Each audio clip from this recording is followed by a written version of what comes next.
Go.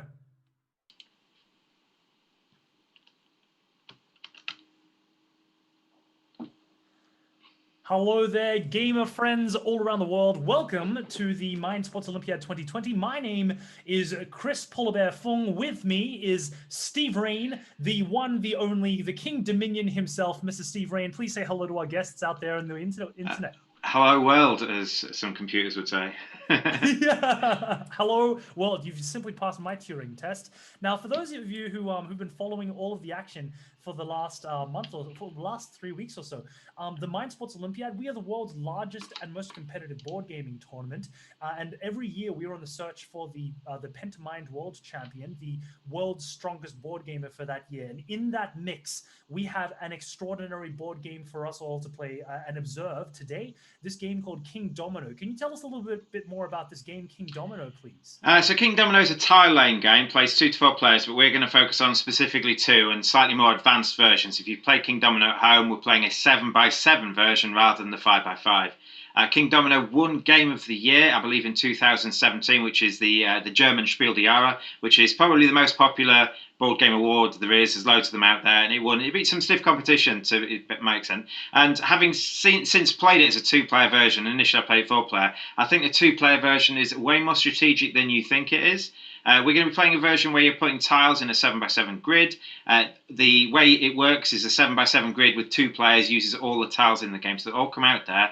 And if you've not played the 2-player version, you get 2 meeples each. So you still get 4 tiles as normal, and with the 2 meeples you have each, you're trying to bid on the tiles, one then the other, and you take your meeples off as if you're playing with 4 meeples, but 2 of them are yours. You're trying to fit them on the grid, and you're trying to score the points the best you can.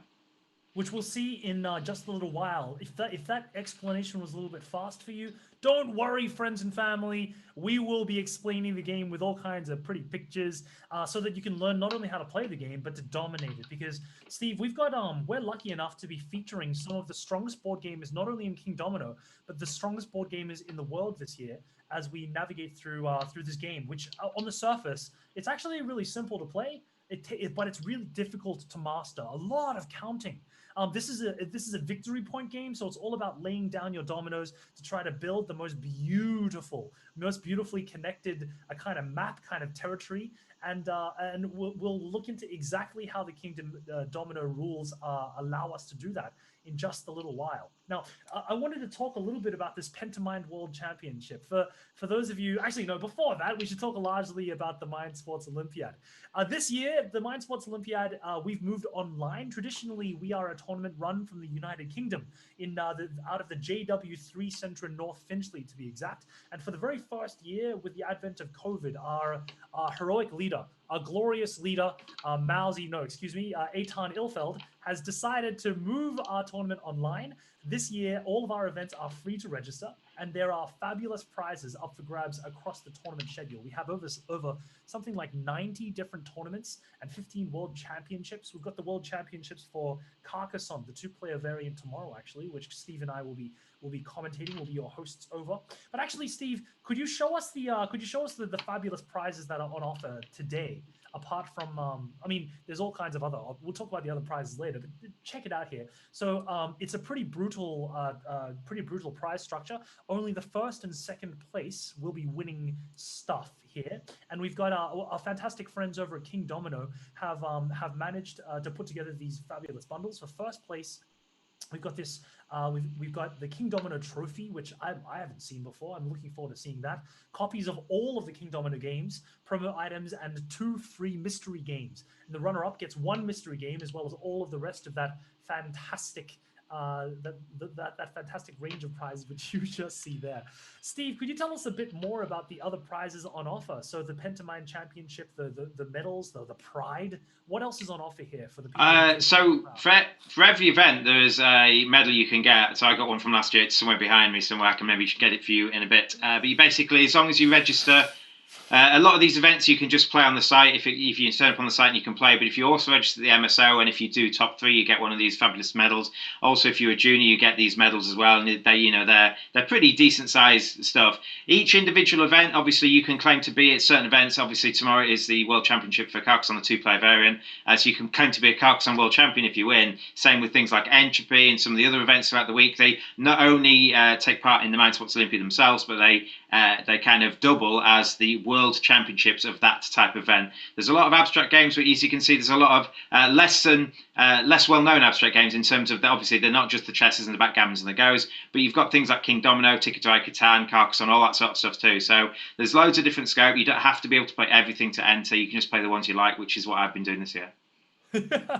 And that's certainly one of the reasons why I've been really enjoying the Mind Sports Olympiad, because you get to play these games, which we all know and love, but you get to watch the top players of the world fight it out, and we get to pick up tips and tricks about them. Let's talk a little bit about this Pentamind World Championship, which is one of the crown jewels of the Mind Sports Olympiad. And there we go. We've got our standings. Thank you very much for that, Steve. So the Pentamind World Championship, the way it's scored is we will keep track of all of the tournaments you play across our entire schedule, which across the month of August, there were 90 different tournaments on offer.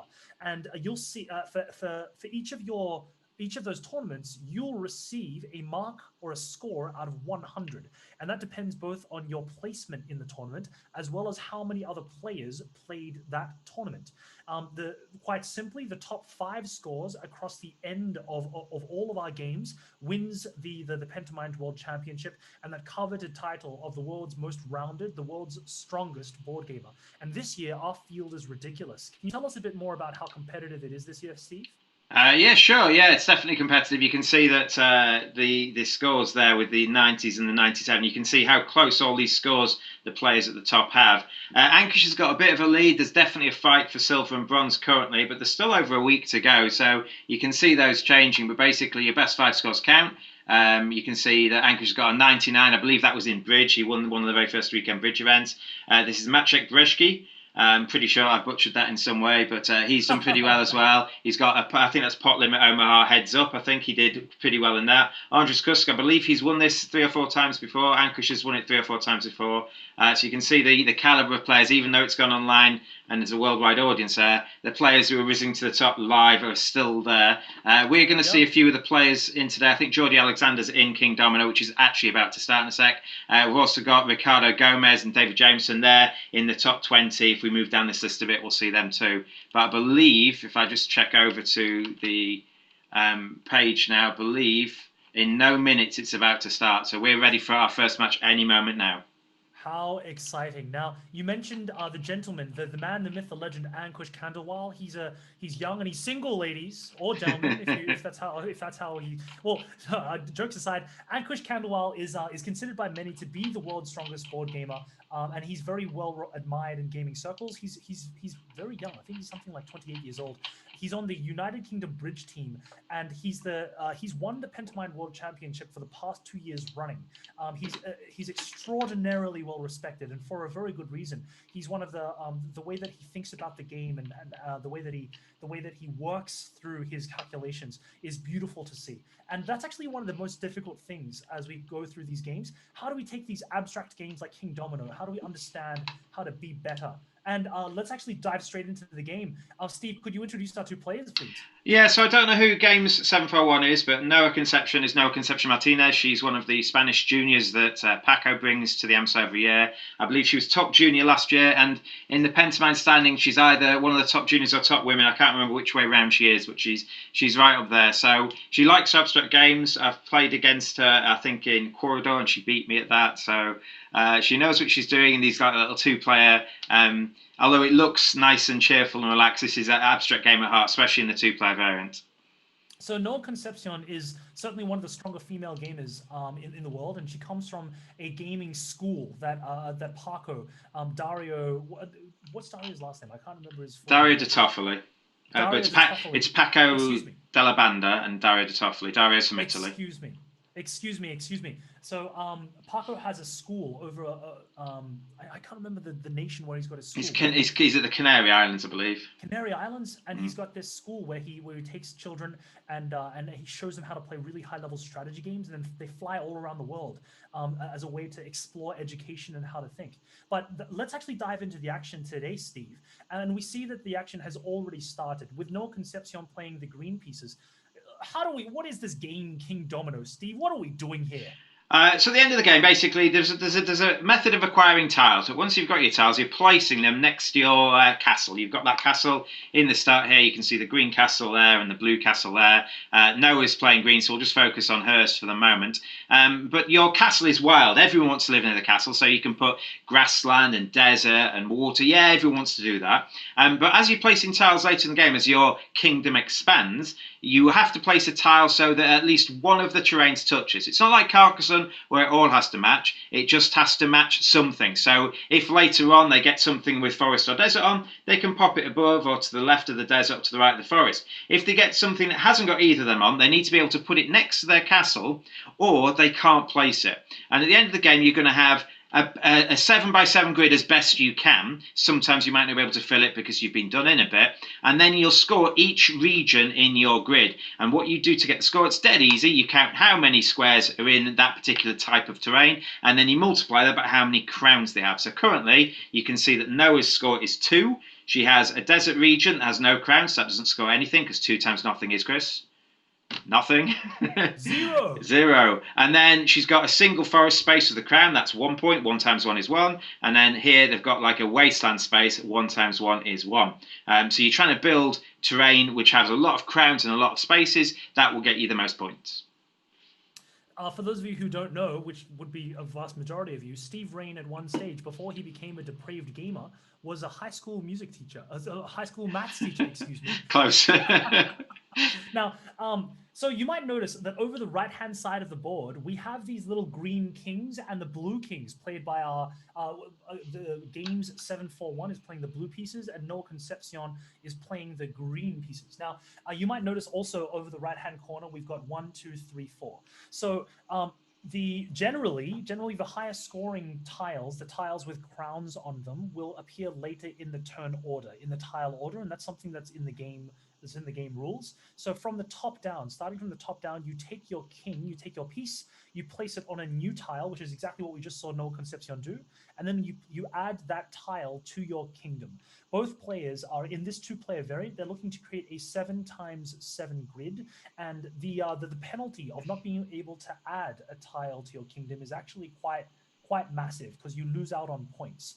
This game is all about those points, and you'll see that these tiles with crowns on them are a lot more valuable than these other tiles. If you can't add tiles in, so we're currently seeing No Concepcion looking to see where is the best place to put this forest and this sea tile, and Steve has highlighted a place just there which would connect both of those that maximize that area. But it's actually more than that. The repercussions for doing that means that there's only so many options later on in terms of their build, in terms of building onto those. For example, if No Concepcion plays that there and needs to connect some more sea or some more blue, where is she going to do that?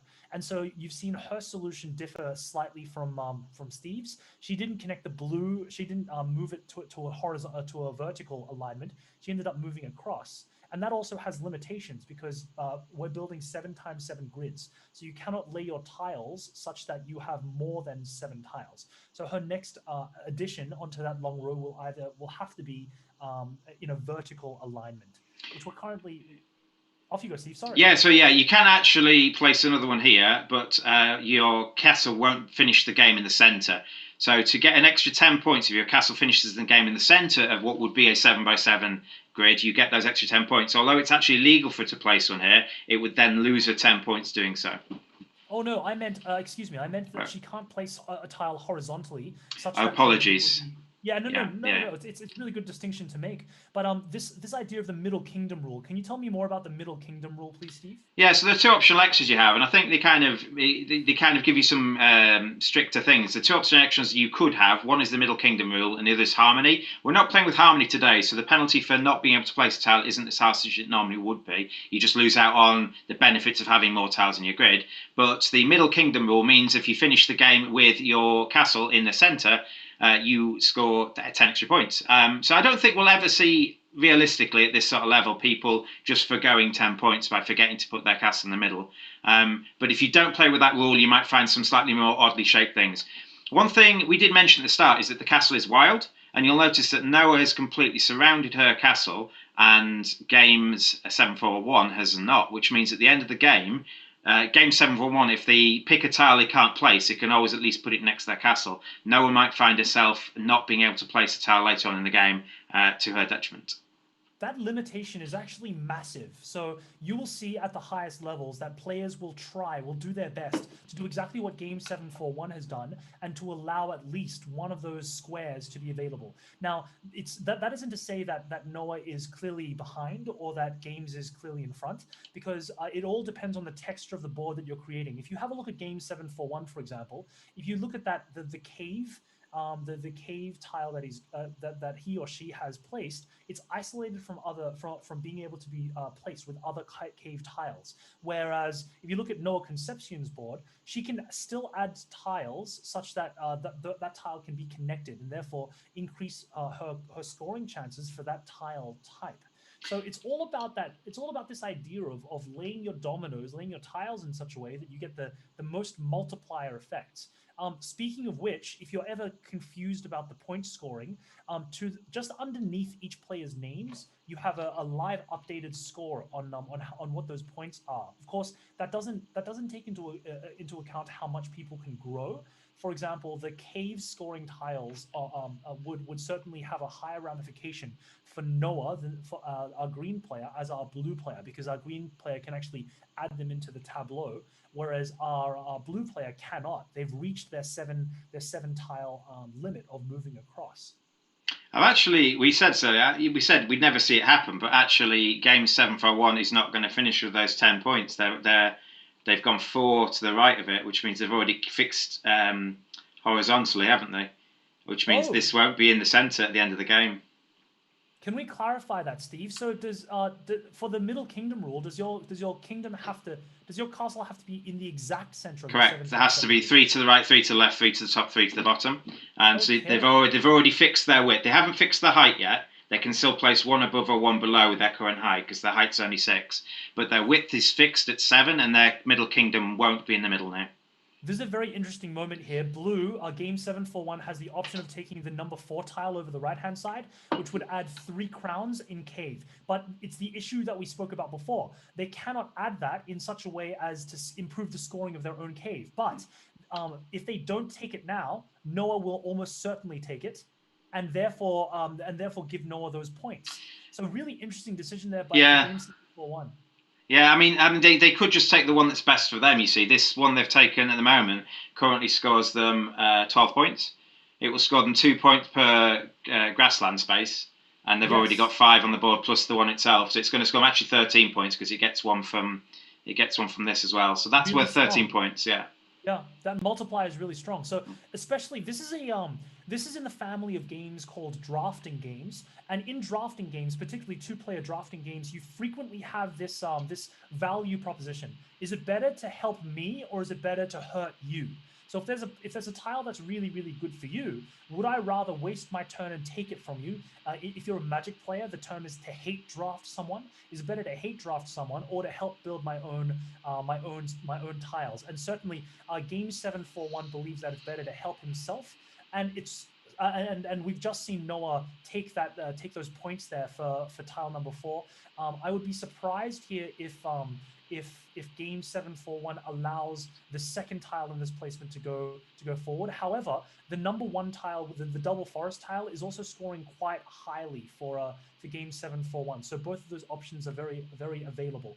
Yeah, I like the decision there by game 741 to reduce the point scoring opportunity by Noah Concepcion by taking away those that cave tile in position 2. Yeah, it also adds to their own cave tile. They've got 2 tile. They've got oh yeah, apologies, ignore me. I actually think Noah won't fill their grid. I think they've already messed up. If you count just the top of Noah's grid, they are assuming that Noah's height is. Apologies, ignore me again. I've been miscounting. Oh dear, ignore me, Chris. No, Steve. This is actually exactly why Kingdomino is a deep and complex game. It looks quite simple because it is. You're just adding tiles, you're making pictures, but at the highest levels of the game, which is where we're currently thinking with the Mind Sports Olympia, with the level of competition today, everything matters. Everything matters, and it's all about counting all the time. The computation, the calculations. Do I take this? Steve, you're too popular. Turn that off. It's Etten. It's Etten, yeah. Lord and Master. Yeah. We apologise. No, he's able to call. He can do whatever he wants. So where would you put this desert tile? Would you put it in the bottom right or the top left? Excuse me, which desert tile? This one? The one they've just placed, yeah. Because by doing it there, you're scoring these deserts, but it means that you're splitting your scoring desert tile. So now if you pick up another desert tile, it's only scoring you 1 point. Because if you put it in this desert, it gets you 1 point from here. And if you put it in this desert, it gets you 1 point from here. If you put this... You're right. If you put that up here, and then every other desert you can add to this, it will get you 2 extra points. I don't know how game 741 is thinking, but something which you should be aware of, players at home, is that everyone at this level is probably going to have a good idea of the tiles. In fact, I would probably say that the top players will be memorizing the tile list available, which my good friend Steve has just added there. Everyone will know exactly how many tiles there are remaining. It looks to me on this board that game 741, our blue player, has pretty much given up on caves. And what Steve was just talking about was adding the bottom right-hand tile, that crown in the desert with the windmill on it, to the upper left tiles, so to increase that multiplier, which would have been two crowns times 1, 2, 3, 4, 5, 6, which would have been 12, which would have made that region worth 12 points instead of 6. Yeah, I think it breaks even whichever one you put it in. You're adding it to this one and scoring these, or you're adding it to this one and scoring these. But it just means if you add any other deserts to either region, you're only scoring 1 point. If you had it up here, you'd score 2. Was my thinking. Has he blocked himself here? It looks like it. It looks like the top region of game 741 will only need to be meadows or sand or wasteland, and he's got 9 squares and he can't fill 9 squares evenly. Oh, excuse me, that's what you meant. And then same down here. Is there any I think you might be right. There's no what's the word that I'm looking for? There's no tessellation of tiles that would make filling this 7x7 square valuable, which means that game 741 is going to have to try to get as many points on the board as possible. And Noah Concepcion, if she manages to finish this 7x7 tile, this tessellation perfectly, should have a big advantage here. Now, really interesting for me from Green's perspective is whether they're going to build down to extend this cave, these caves, and the potential of scoring there, which is quite high. She's already got 5 crowns there, so every new cave is going to give her an extra 5 points, or whether she's going to build north and try to get more multipliers for her forest. And it looks like that move there has prevented the ability for the caves tiles to score more highly. And here we've got our green pieces. Noah Concepcion, she's quite lucky. She immediately gets access to another cave piece, which fits directly into the bottom left-hand corner of her tiles. But it looks like she won't be able to finish either, because the bottom right-hand corner of the green player's squares cannot finish perfectly in a 7x7. Yeah, I think she'll go for actually. I think she'll go for piece 3. Oh, why is that? Well, piece 3 scores. Basically, she's about to play a double water space down here, And yeah, and this will add to her forest make her forest 9 big, and it will also extend her water and score for it. So that one space will score 9 points for the water and add 1 to a forest. So that piece is worth 10 to Noah. And she took the one you suggested as well. The downside to this is that she gets 3rd and 4th pick on the next round, which can be bad. Having no choice effectively, if you're going 3rd and 4th, you get no choice in what you get left. Your opponent has a strict force move effectively. I should point out a couple of things. Number one, I was wrong that Noah didn't have the option of finishing her 7x7 tile. Her placement of her last double water tile and building downwards ensured that she does have that capacity now, and we're nearing the end of the game. So first of all, like, Noah is clearly a much better Kingdomino player than I am. Hats off to her. But it's fantastic. It's like, I want to be put in my place because this is the only way we learn as gamers. Now, go on, carry on. No, you carry on, Chris. All I was going to say was, I was going to ask you, Steve, you just mentioned the draft order of these tiles. Could you tell me a bit more about this draft order and how it works? Yeah, so basically the tiles are ranked from 1 through 4, 4 being the best, 1 being the worst. So when you're taking the tiles that are coming out, their bottom ones are better. But having a meeple on the bottom one, which means it's your tile, means you have a later pick next turn. So if you're playing a 4-player game or a 2-player game, you pick in order of the tiles you picked last time. So you can see that Noah picked tile 3 and 4 last time. They picked this one and this one, which means Noah will get choice 3 and choice 4. Now, in a 2-player game, if you get both 3 and 4, you have no choice. If you get 2 and 4, when your second one comes off, you will at least have a choice. But when you've got 3 and 4, you have no choice. Effectively, you get the last 2 tiles. So in this case, Noah's going to get the last 2 tiles. Actually, I don't think she minds having 4 in this case. No, that's going to score quite a bit. Yeah, that's going to score 8 points. And you can see the scores are currently close. And we know games 7-4-1 is not going to get 10 points for having the middle space, and they're also not going to finish their grid. They're going to lose 2 tiles, not just 1 tile, but 2 tiles. Could we get an update on the scores, please, Steve? Could we take away? Yeah. So apologies. Yeah, you just need to poke me. Wow. Okay, that's actually really surprising to me. That game 7-4-1 has done a much better job of getting high quantities of tiles, mainly these grass tiles in the center, the woodland tiles in the center. As well as these meadow tiles over to the right-hand side, of getting coordination, much better coordination than Noah has to the distinction of 12. However, Noah is going to get, well, we're not playing the harmony rules, so Noah isn't going to get, neither player will get extra points for completing their 7x7 tile. That was a mistake. He shouldn't take this. He shouldn't take this. It doesn't score him anything. He should take number 1. And then in the last round, he can take something that will score Noah something, because Noah's now going to have first choice in the last round. Really interesting little nuance there. Thank you, Steve. He's going to be forced to place this next round. He's going to force to be placed it up here. He doesn't want to. He doesn't score him anything. But this is the last round, isn't it? It's not. There's one more round after this, yeah. So game 7-4-1 is going to be forced to discard tiles. So game 7-4-1 will be in a position where they'll only be looking to hate draft, to take tiles away from Noah Concepcion, and will not be able to score any additional points because he won't be able to place them in the tile below. You're right. This is the last round. My fault. This is the last round. So Noah is the only one here who can gain additional points. And this now the question is whether or not the gap is something that Noah can close. Noah is going to be able to score the middle kingdom rule, which will give an extra 10 points. So her score is actually 98, but that's still a difference of 18 points, which is going to... It's quite a lot. This bottom tile is 15 points. Yes. It's 15 points, and also, if she can cleverly find a way to add the wasteland tile and have the cave tile score, I don't think that that's possible, actually. No, it is. She can put it here and here. If she does that, then she won't get the 7x7 tile. She will. She will do it there and then one here. And then she can actually she can place her last 2 tiles as well, so she'll finish her grid. She will finish, but there's no extra points for finishing the grid in this. There isn't now. But this top one's worth 2 points to her, so 4 points. I believe then that No Concepcion will just eke this out. Win by 8, I think. Yes, because of the 10 points that she'll get from the Middle Kingdom rule. Yeah. But it's how close. What a tight match. He has to place this, which means he can't place the last one. The last one would actually score him points as well. It would score him 2 points. Yeah. So he misplayed there, I think. And Noah wouldn't have been able to place this one if he'd left this one for Noah. Look where Noah would have placed that. She wouldn't be able to. Absolutely. So I think there was a mistake on his part. That won't score any points either. But you'll see now that game 7 for 1 will be forced to skip that.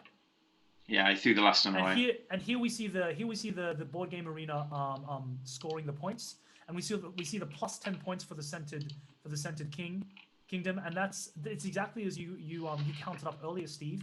A win by 8 points, a fantastic opening game by Noah Concepcion, as expected, as one of the best up and coming junior and women gamers in the Mind Sports Olympiad tournament circuit. Well done, Noah. And well done by extension to Paco. Fantastically played.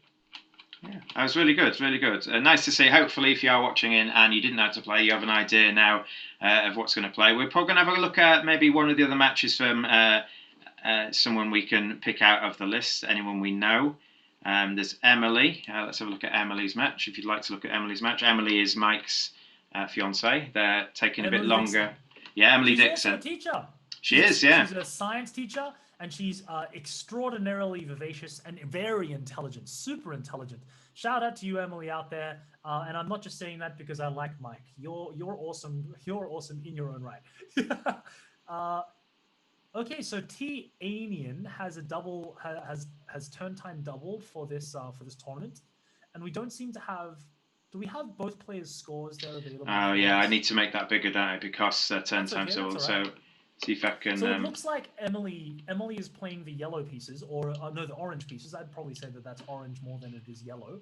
The orange pieces, and we currently have 45 to Emily and to 36.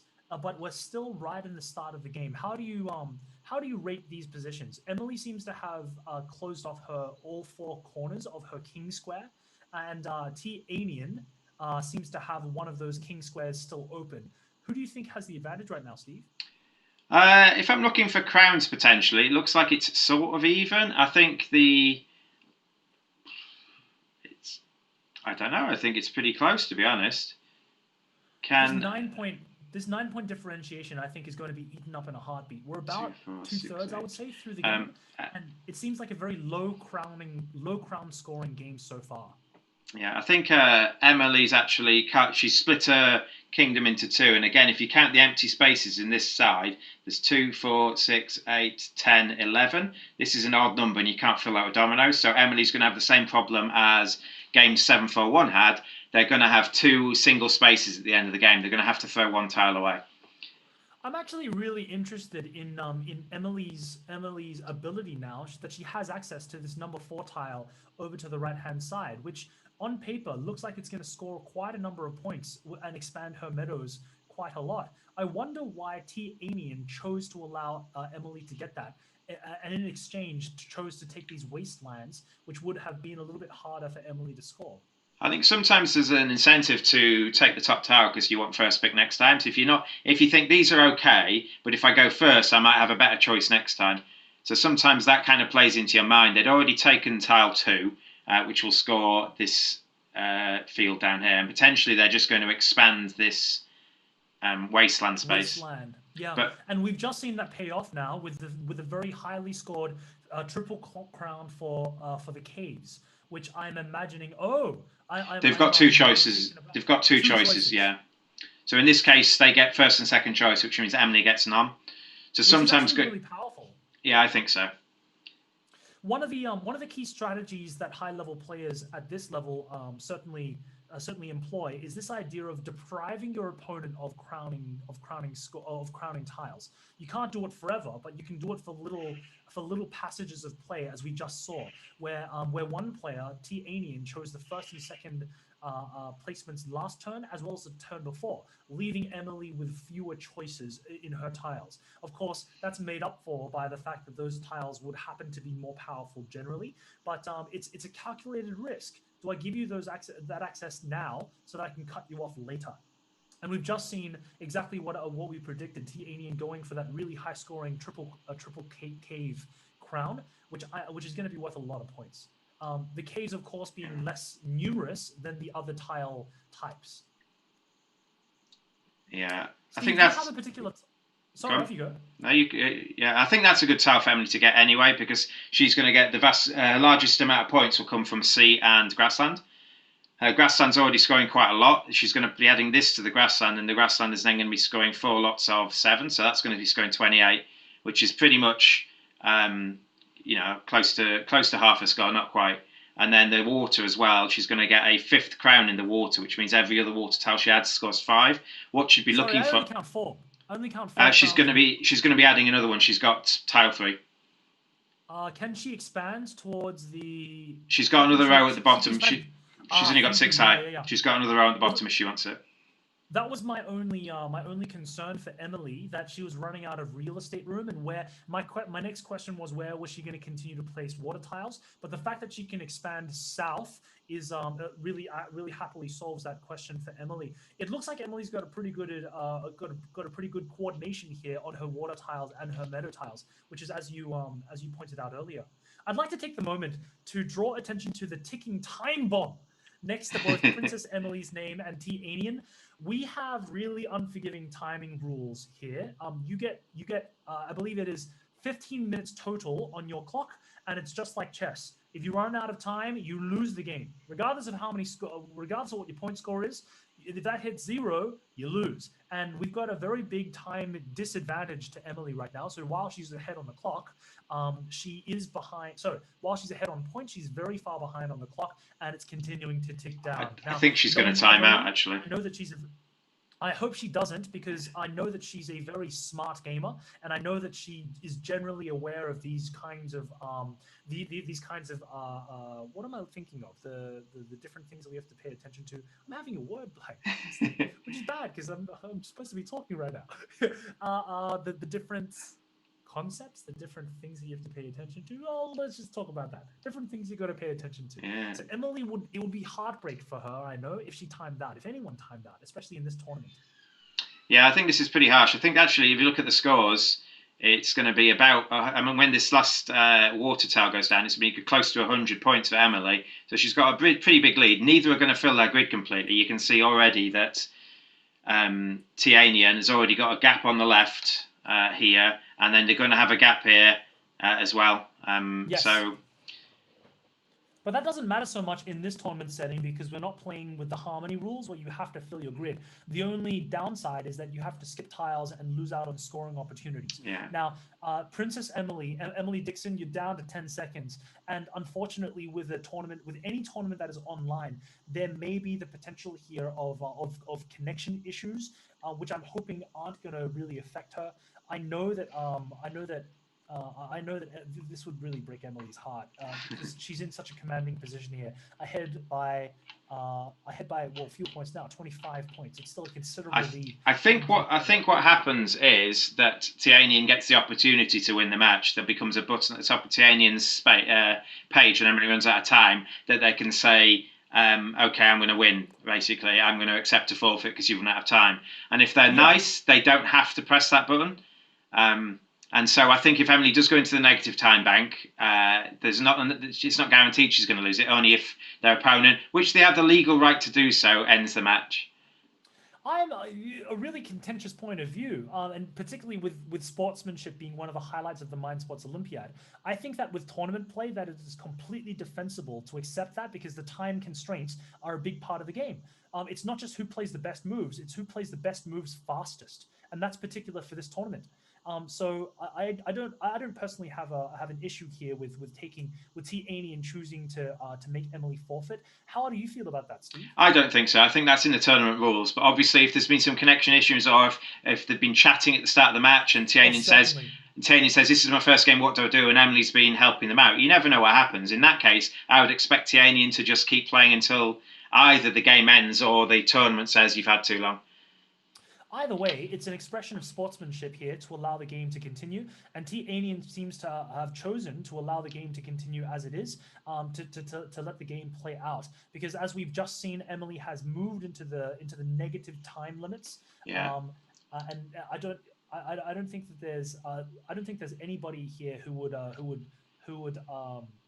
look askance at either of the options chosen by T. Anian, to either allow the game to continue or to claim the victory. Both are completely fine. So this is the last round. The other way the tournament can end is if they've had 30 minutes total. So if Tianian gets down to negative 15 seconds themselves or something like that, that would be another way for them to end. I believe that in that case, then the first person to reach timeout automatically loses. That is correct. So if that happens and both players time out, I think Emily just loses. So she's going to win if she doesn't time out. She's so far ahead. Okay. Yeah. Yes, certainly. Yeah. Both players here, you'll see, have played exactly for this middle kingdom rule because those extra 10 points matter a lot. It's actually a lot of work to get 10 points. And this final tile by Raine will have to be discarded, unfortunately, those 2 crowns. And there we go. We got to a final scoring. All right. Well done to both players for showing a really good showing. Emily, as always, has calculated a very consistent and very pleasing collation of tiles. Can we actually see the results there? Did we actually? Yeah, sure. Yeah, can go back. Emily won. Emily did win. Yeah, she won 137 to 99, I believe. I would very much like to call out to Raine. Hopefully we've been pronouncing your handle correctly. Fantastic sportsmanship to allow the game to continue. I certainly wouldn't have done it, but I think that it's phenomenal that you chose to allow the game to continue and not to take that victory at the final end. Well done, good job. I've always enjoyed. I've always believed that in a tournament setting, all's fair in love and war. All's fair in a tournament setting. There's a table, but we're going to go to round 2 straight away. We're going to join Ricardo Gomez. You know Ricardo, don't you? Ricardo Jorge Gomez, yeah. From Portugal, Ricardo Gomez. Yes, that's him. He's for those of you who don't know, Ricardo Gomez is actually really quite popular within the board gaming community. The Portugal gaming community tends to be a lot smaller in terms of population than other nations, and he's in that context has managed to carve out a niche for himself. A niche. How do you pronounce that word? Niche. I say niche. You say a niche. I say niche as well, but I could be wrong. We could be wrong. But he's actually recognized one of the strongest board gamers, regardless of board game. So he plays a lot of Euro games. He plays a lot of strategy counting games, a lot of meeple tile placement games. The Kingdomino is exactly up his alley. He's a very strong calculator and a really fierce competitor, and a credit to Portugal. Actually, a credit to the Mind Sports Olympiad at large as well, because his story and how much he's given up in order to further his board gaming ambitions is astronomical. He's given up so much in order to bring awareness of gaming to his community as well as the international community. It will look out for him certainly in other tournaments like Stone Age or Terra Mystica or Agricola, which I believe is coming up later on in the tournament schedule. I think he plays abstracts as well. I think he was in the Hive and the Trench as well. Yes, he certainly was. We saw him play there. Ricardo Gomez. A little bit of a dig. I am one of the few people in the world who's managed to beat him over the board. I've beat him in a game of Catan, base game. I out-negotiated him and out-finagled him. Of course, he took his revenge with them in the finals when he soundly drubbed me and took his revenge happily against me. Ricardo, a nice you're a fantastic gentleman, fantastic gamer. Shout out to you. We hope to see you show us a fantastic game here at Kingdomino. So we see here that Ricardo, the green pieces, over the right-hand side of the board has his we're waiting for him to play. He's chosen to immediately go for crowns for the woodland, which woodland crowns are actually really quite powerful. There aren't, from what I believe, Steve, that there are no 2-crown woodland tiles, but there are not. So, there's a lot. Yeah, it's one of the most popular styles. Woodland and Desert have the most individual squares you put on your board. So obviously you're trying to get a very large section woodland, but you need those crowns. So that double woodland tile that Voice Crash has got isn't good without the crowns, and Ricardo's already taken 2 of them. I think there's only somewhere in the region of 6 in the game. Let's have a quick check. There's only 6 scoring tiles for woodland and 22 squares total. In the game, so you can see that it's got there's a lot more desert spaces, but even fewer desert scoring tiles. So desert and woodland have the most spaces, but picking up those scoring tiles, if you don't get those, you're going to score nothing. Oh wow! I'm really surprised at what Voice Crasher just did there by allowing Ricardo to have access to the 2-crown scoring meadow tile, which is super powerful. So the woodland tiles are really powerful. And already we see both players really, really fighting it out there. Ricardo taking these 2 forest crown tiles and forcing potentially Voice Crasher to have these 2 non-scoring forest tiles on his side. So these are kind of the nuances and the beauty of drafting games, right? Taking things away from your opponent, giving them no options here. And Ricardo's able to do this while it's actually quite harmonious what he's just done. Ricardo will have access to not only the 2 crown tile, but the double meadow tile as well. Look So how he'll many be able to meadows are coordinate here. those nicely. Look how So many meadows. Yeah. So I think what happened with Voice Crasher is they wanted the desert scoring tile, because obviously the desert's got the most tiles in the game. So they wanted tile 3 here. And what they didn't want to do is take tile 4 as well and be left with 3 and 4 and then no choice later. So they wanted the option. So they only took the water tile, not necessarily because they wanted that tile because you can see there's no water out there, but because they wanted first pick next time. So what I can see them doing here is taking tile 4 probably. Yes. Oh, tile 2, and then hoping to get tile 4 with their next person. They were after tiles 2 and 4, I think. So Ricardo's probably going to take tile 3, probably, in which case then Voice Crasher will get tile 4. I really like tile 4 for Ricardo, but both are really strong options, particularly considering that Ricardo also already has the two crown meadow tile, which he will get in the 4th position here. So either way, Ricardo kind of has a wealth of options here. Tile 3 and tile 4 are great options for. I think I'd go for 1 and 3 here. I think I'd do what Ricardo does. Wow! Look how much your meda's going to score now. Your meda's going to be 7 lots of 3, 21 already. That's a lot of. It's certainly crown deprivation is a really big key in this, and certainly something Ricardo is calculating right now. Now, is it possible in this? Oh. Wow, I did not expect that. That's really interesting. This I think this forces Ricardo to place this tile, the cave tile, against his castle, against his kingdom. It's got a desert on it. It doesn't have to be. You can add it to the desert. Does. But I think you're right. I think Ricardo's going to play. He's not going to interfere with the forest. So I think Ricardo's going to place it here or just out the way. I believe so. Is it still possible for Ricardo to have a middle kingdom? Is that possible here? I believe it is. Yeah, basically, if the Middle Kingdom, you can't go more than 3 each way. So you can see that from the right hand side, that Ricardo can't go any further right from this point here, and also down, Ricardo can't go any further south from these points here, because if they do, they'll be 4 away from the Middle Kingdom. So at the moment, this should be Ricardo's bottom right corner. Yes, I see that. And we've just seen Voice Crasher take the that's actually really unlucky here, that the highest scoring tile in this placement for Voice Crasher just happens to be a 1 tile forest. Yeah. That's not where you want to be. That's particularly if you're giving up the 4th choice for the next round of tiles that are coming up. It looks like Ricardo is in a fantastic position for a number of reasons. One, he's already got crowns on some really commonly placed tiles. Secondly, he's in a great place with his Middle Kingdom. And thirdly, his kingdom, his wild tile, his wild king center square is only connected by 1 tile. And Voice Crasher has all 4 elements of that already taken up, which increases the risk that Voice Crasher will not be able to place optimally or place a tile such that they score the most. Yeah. And look at over the left-hand side of Voice Crasher's board, there's already attention for those sandy spaces as well as the cave spaces, right? If are they going to get cut off, or the sea spaces? How are all 3 of those tile placements going to maximally score? And yet Ricardo can still grow in every direction. I'm going to counter that with the fact that because desert's the most prevalent tile and they've already got 3 scoring desert tiles, that potentially if they're going to win this game, they could get like a huge desert and score that. So I think if another desert scoring tile came out now, I actually think Voice Crasher might still be in with a chance here. As it is, not so sure if Ricardo can pinch one of those tiles off them. Because what Ricardo's not going to do, Ricardo's not going to take something like tile 1 because it's not very good for them. So Voice Crasher is just going to get a lot of the double desert tiles that come out later in the game, and they're all going to score them 6 points.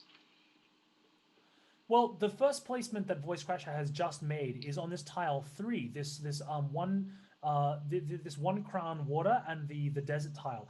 I wonder if they can score it in such a way to score points from both.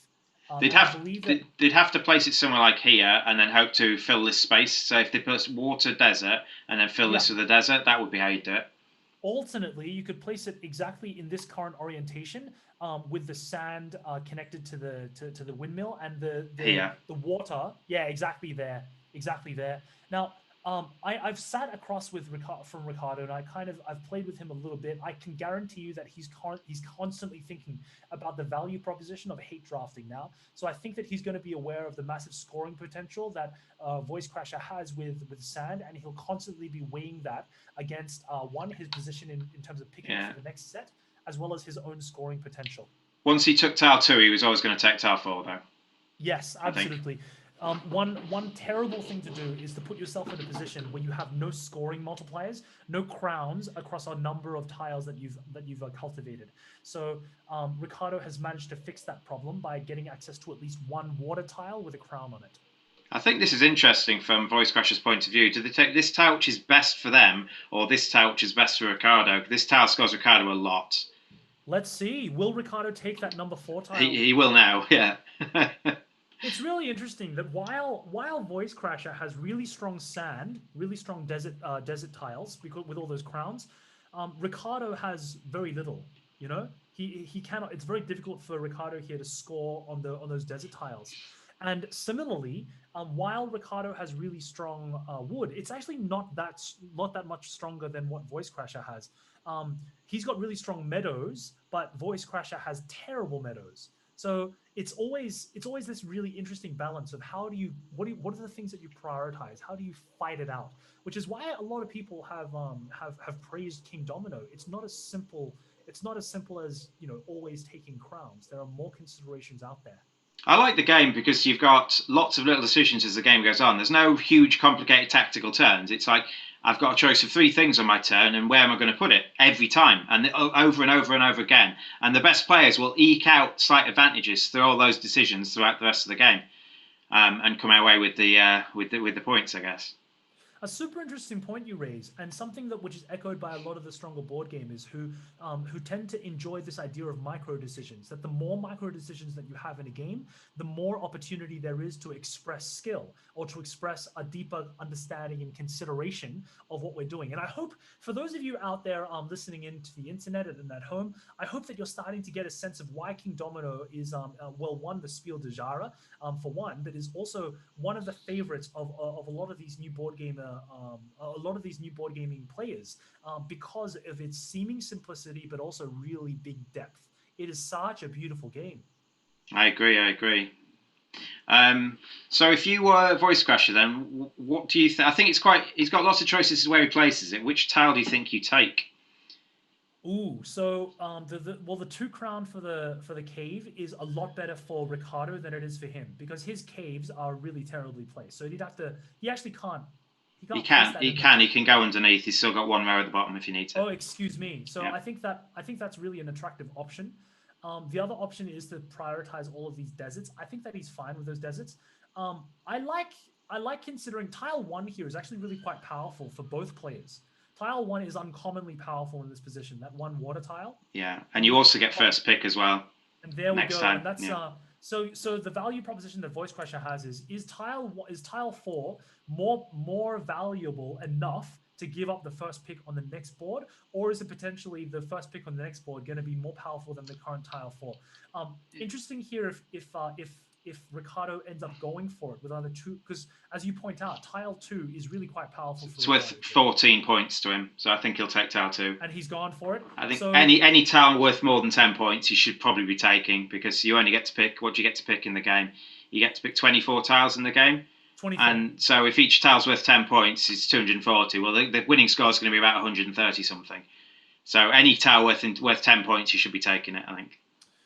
Really interesting here that Voice Crasher, well, I wonder, I don't know if Voice Crasher managed to calculate that they would have the opportunity to pick up tile 4 on the wheel, the wheel, of course, being getting it again after your opponent has had a go.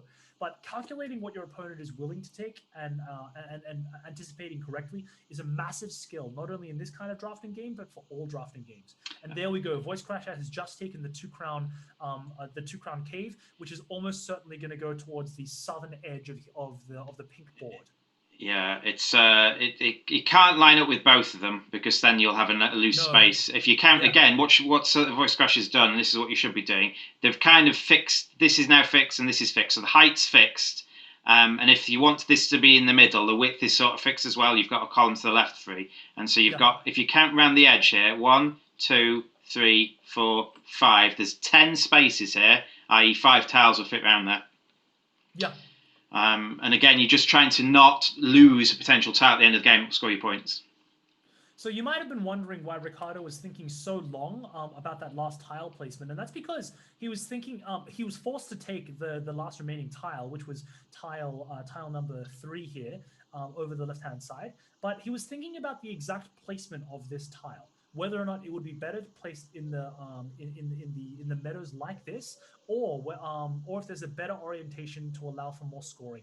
Because right now, both players are now thinking with the remaining tiles in the bag. If I draw them, where will I place certain kinds of tiles? And certainly, right now, you'll see that both players, the questions that they've got to answer, where are they going to put wasteland tiles? Where are they going to put cave tiles? How are they going to keep growing forest tiles? Where do they want to? And you'll see that in Ricardo's board, for example, he's pretty much given up on sand tiles, right? He's not going to be able to score sand with any degree of regularity, and so he's going to be looking to make up those points elsewhere. How is he going to make those points up? What happens if Ricardo gets more meadow tiles? Where can he place them in the tableau? Because it doesn't look like he can. Actually. If he forgoes center kingdom, he can. He can move his kingdom, yeah.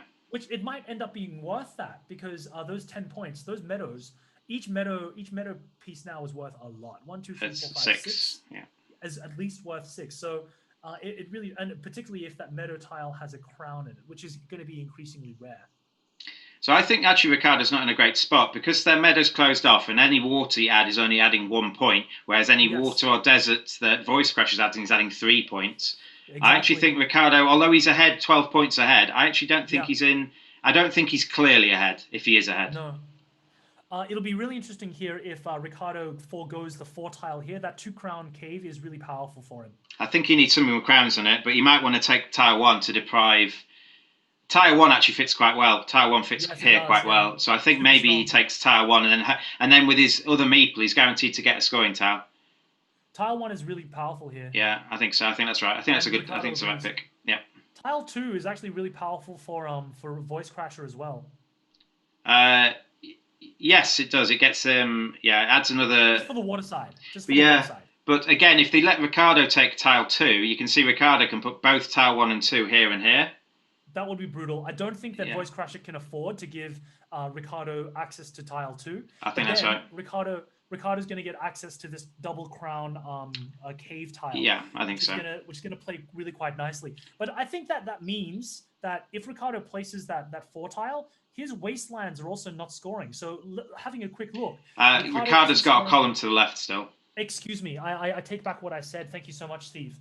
So the point that I was raising earlier still counts, which is that Ricardo's wastelands and his sand look really, really weak. And it seems quite difficult for him to score realistically. Over on Voice Crash's side, those wasteland tiles are also quite weak.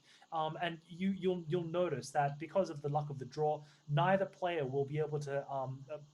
There will be certain tiles which are more valuable. So it's about maximizing that value here. Yeah, I think this is gonna be close. I think Ricardo will be scoring the majority of points from his forests and his lakes, but they're going to be cut off. He's only got 3 spaces to go into here. Yeah. With his forest and his lakes, which means he's going to score the remainder of points down here. And apart from the caves, nothing's scoring. I think Ricardo has put his hand out to say he's lucky. Really, really powerful. Oh, he's lucky here. He gets this.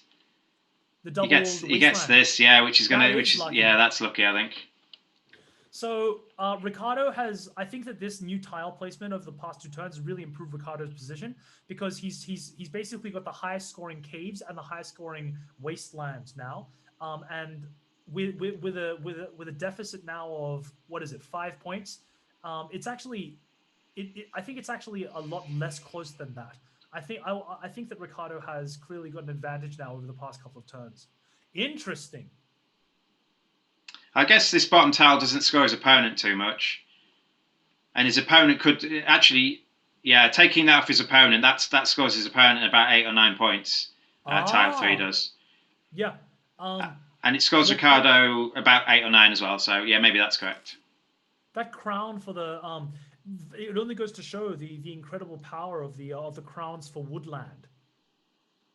Yeah, taking them early, turn 1 that Ricardo got these 2. Looking at the texture of Voice Crasher's board, Voice Crasher can't really take advantage of these high-scoring wasteland tiles. I agree. So I think that Voice Crasher is going to end up taking tile 4 with the 2 crowns, but it's not going to do a great deal for them because, and also taking the taking tile 2 here is also bad. I think Ricardo has set it up such that Voice Crasher has a choice between 2 poor options, which I think is fantastic. There's 2 more desert scoring tiles to come out, so what I think is Voice Crasher might decide to take tile 2 on the hope to get the desert scoring. That would be bad because Ricardo can benefit from tile 4, but I'm not sure how Voice Crasher wins any other way. Well, the issue is that if Voice Crasher takes tile 4, then he's put in this kind of Zug Zwangy type position where he cuts off his own caves. He can't place caves there anymore. So that 2 cave tile is kind of just waving from a window. If you like Dear Evan Hansen, big shout out to all of my musical theater nerds out there.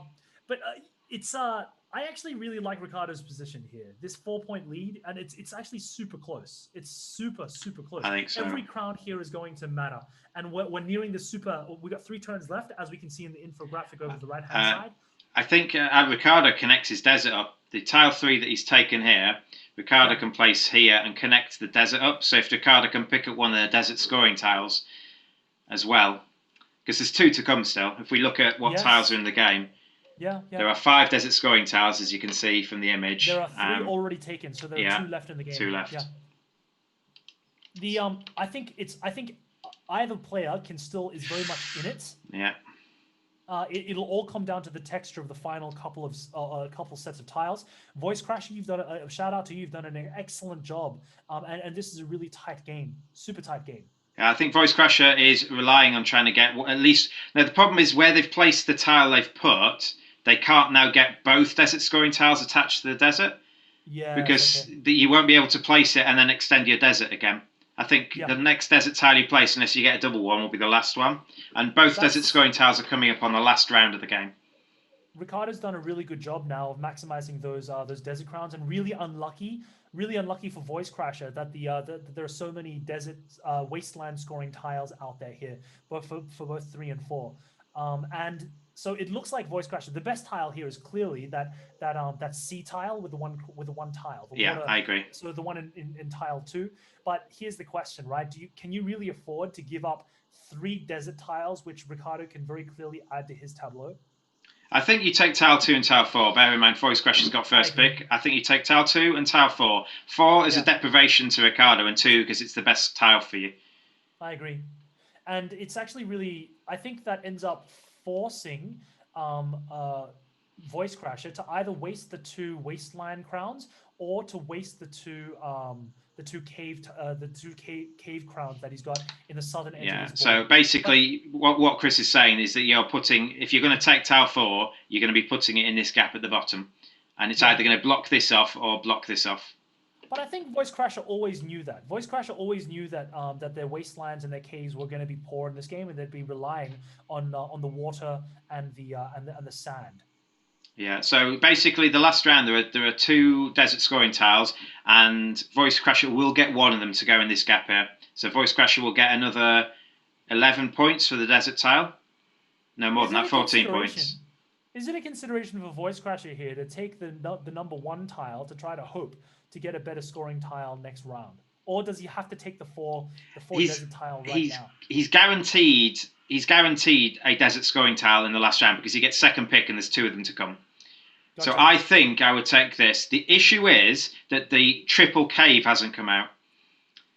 Oh, yes. So you might want to take 1 just so that you can take the triple cave off Ricardo. You're not taking it for your own benefit. You're taking it off Ricardo. And I think Ricardo's benefited from no desert scoring coming out this round because Ricardo gets both of these. He can only and he's going to be able to add at least both the doubles to his existing wasteland. So basically he can put the one he's on at the moment here, and then he can put another double here. I agree. Yep. Yeah. There's no question about it. The tiles have fallen well for Ricardo in the past couple of rounds. I think he's won. Rounds, but as one of my very favorite gamers and commentators, Luis Scott Vargas, has said, skill is the Magic Hall of Fame. Skill is the difference between skill is when you maximize the opportunity of good luck. You maximize the effects of good luck when it occurs, and you minimize the effects of bad luck when that occurs too. And that's certainly what we've seen both players attempt to do and finagle through really all they've been doing is choosing tiles 1, 2, 3, 4, and yet how deep has the discussion gotten? And there we go. We've got the triple cave tile, which you mentioned before, which Voice Crasher has to take here. He's got first and second pick, but there's 4 good choices. Yeah. I mean, they're all good. 4 good choices. Yeah, I mean,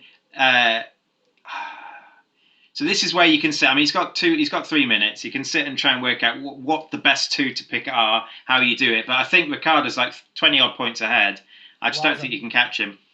Yeah, so I certainly agree that they had to take one of the sand scoring tiles. Yeah. Now it's a question if you take. I believe that you have to take the triple crown clay scoring tile. The triple crown scores Ricardo 12, 13, 14, 15, 16, 17, and then the wood one doesn't score him 17. So yeah, you take tile 4. Yeah, but I believe that this 25. Oh, apologies. Yeah, because you can't add the wood one to your own wood, can you? No. Oh, you can. You can. But then you lose. Then you'd lose the desert. Tile. Yes, you do. Yeah. Yeah, you can only put one of them in here. So what Steve and I are talking about, placement 1 is going to go horizontally, is going to go vertically in the right hand corner just there, which means that there's no place for tile 3, right? Which means that the best other placement for Voice Crasher is going to be tile 4 or tile 2, but tile 2 would only score an additional 4 points, and tile 4 is going to score 3 times 3, an extra 9 points. 11. Yeah, you get those 2 as well. Of course, excuse me. Yeah, get 11. Thank you for correcting me. Of course, if that was a little bit fast for you, that's because Steve has played this game a lot. And as you get better at these are the skills that you need to play at the highest levels.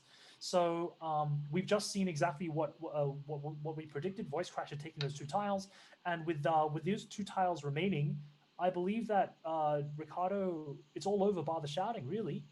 Yeah, I believe so. I think Ricardo's got a 10-point lead. He's also got these 2 tiles to place, which will score him things. He's gonna, and he can place all the remaining tiles, I believe. Yeah, he can even score. He can even score this desert. He can even score this desert for 6 points by placing tile 2. Yeah, by placing tile 2 there. You can place a tile there. Yeah. Ricardo, really well played. Voice Crasher, really well played. Great game. I happen to think that Ricardo was a little bit luckier than you in this match, Voice Crasher. That takes nothing away from the standard of play from both players. Congratulations on a really hotly contested match. I think that was a really great illustration of the difficulties involved in Kingdomino. I also don't think either of them came close to not being able to fill their grid. I think they both left loads of options open towards the end. Yeah, and I think that's a really big indicator of forward planning, because it really is about understanding the texture of the tiles that are remaining, and bringing up that infographic, understanding exactly how many of each tile playing towards those probabilities. So you can see where Ricardo won it. Basically, they were sort of level. I don't know if you saw it. They were sort of level. Forest versus desert and water versus meadows. And then on the black was dead even, the caves. But on the wasteland, every time that Voice Crasher I need to go first to have first pick, he kept giving Ricardo these wasteland scoring tiles. So Ricardo beat him on wastelands by 21 points to 1. And therein lies the game, I think. That's it's games like this, games like Agricola, where the aim is to get a well-rounded understanding of all of the different scoring options. They really test you as a gamer, and Ricardo is very well experienced at balancing multiple different concerns, just like that. Okay, we've gotten into Ludocrat versus Pentamind. Ludocrat with a 16-point lead here. Yeah, Pentamind is David Jameson, so we were just tuning into the end of his match. He is somewhere like 12th on the Pentamind standings overall.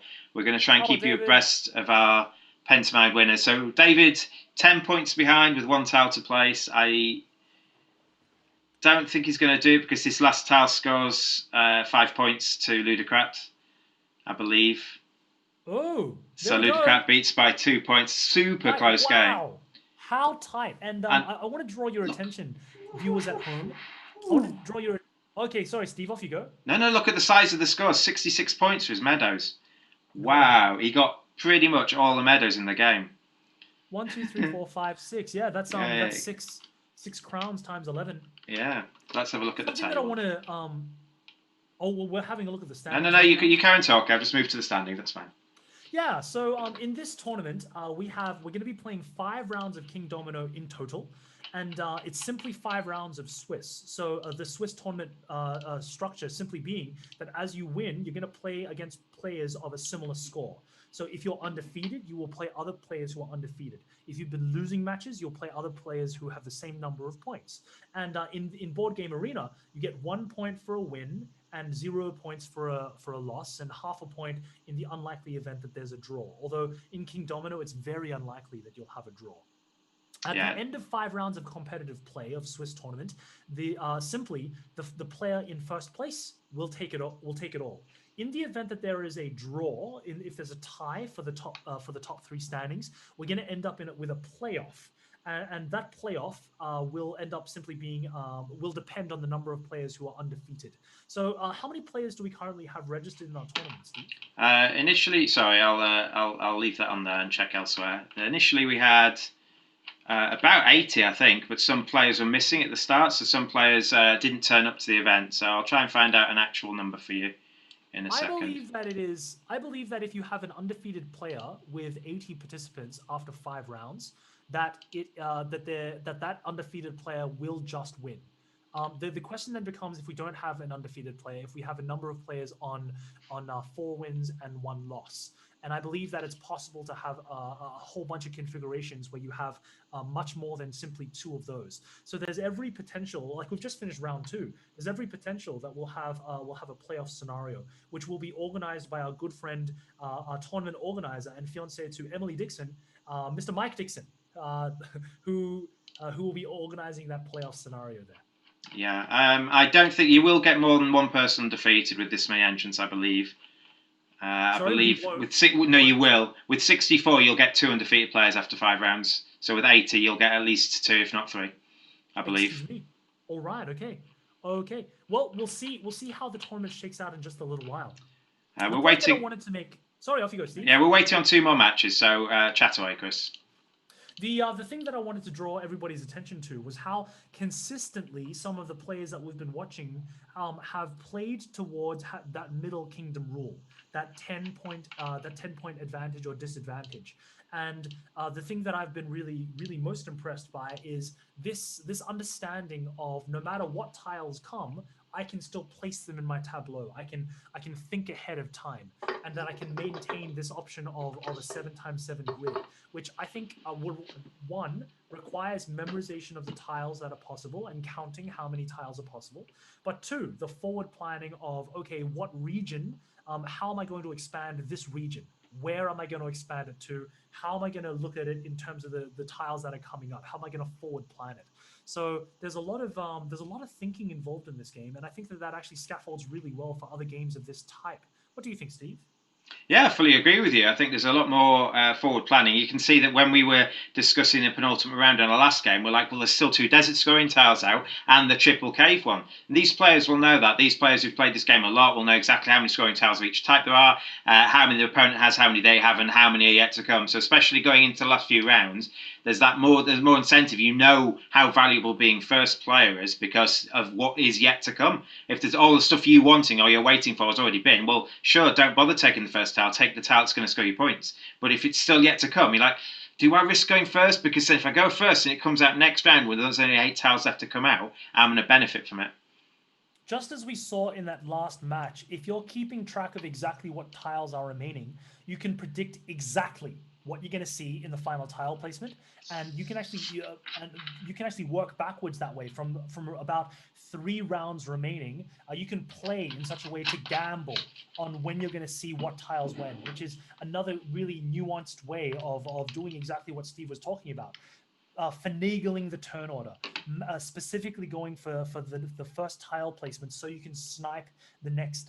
You have the first choice of the next tiles remaining, and I think that's actually a phenomenal part of this game.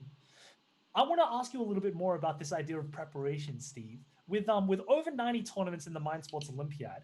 And I might be wrong about this, but I believe, is this the first year that Kingdomino has featured here at the Mind Sports Olympiad? I think there's a lot of new games this year because you're doing online. Obviously, you're restricted to what games can be played online and what can't be. So Kingdomino is a new one. There's a lot more recent games, like recent Euro games that are popular with the masses that you think, oh, well, given how popular it is on Board Game Arena or Boitageur or some of the other online sites, what games can we add to this year that are going to get more people in? We got, I don't know how many people you got for Catan. It was something like 100. It was over 100 players for the Catan tournament. Obviously, there's a lot of people who play Catan. There's not that many people who play it seriously, but once you expand it to the world, you get all those other people in. So I think it's great. I think it's great to try these new games. And obviously, the ones that are popular online might even make it to the live event when the live event restarts again. Which makes it actually, that point that you just raised makes it all the more exciting and all the more phenomenal that players who've been playing in a smaller, there's no question that with the advent of our online tournament, that our tournament numbers have swollen and they've grown, and we get more competition from more people across more countries, and that's only exciting. It's only great. How wonderful then that still across our Pentamind World Championships we still see Ricardo Gomez's, we still see Lumen Sperlings, we still see Ankush Khandelwals and Jordi Alexanders, these and Noah Concepcions, people playing at these super high levels. Speaking of Jordi Alexander, here we go. Legendario playing with the green pieces. Jordi Alexander was at one stage number 2 in the Pentamind Championship race, and now he's currently sitting in number 4. I know that Jordi will be looking for a first place finish here to try to boost up his Pentamind scores. And if you're interested in finding more out about how Jordi Alexander thinks about the game, there's a fantastic interview with him that I did just a little while ago. Jordi Alexander, this is his first year of competition, and he's a great friend of Ankush, a training partner of Ankush for all these new games.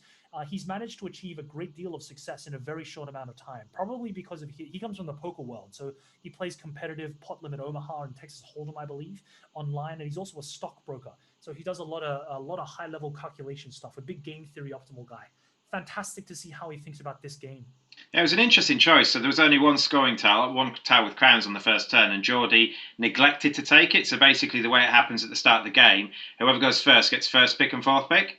So if Jordi took the scoring tile, a tile with 2 crowns, which is in position 4 at the moment that Karitsa has, then Jordi would have gone 3 and 4. Karitsa would have taken 1 and 2, taken first pick, and then Jordi wouldn't have a choice for the first couple of turns of the game. So Jordi neglected to take anything to scores just so they can go first and at least have a choice next time, and they've been benefited from having 4 tiles that score this time, and they've got a free choice of them.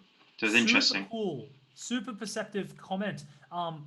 Just to reiterate that idea, Jordi forewent taking 2 crowns in order to take a double sand square.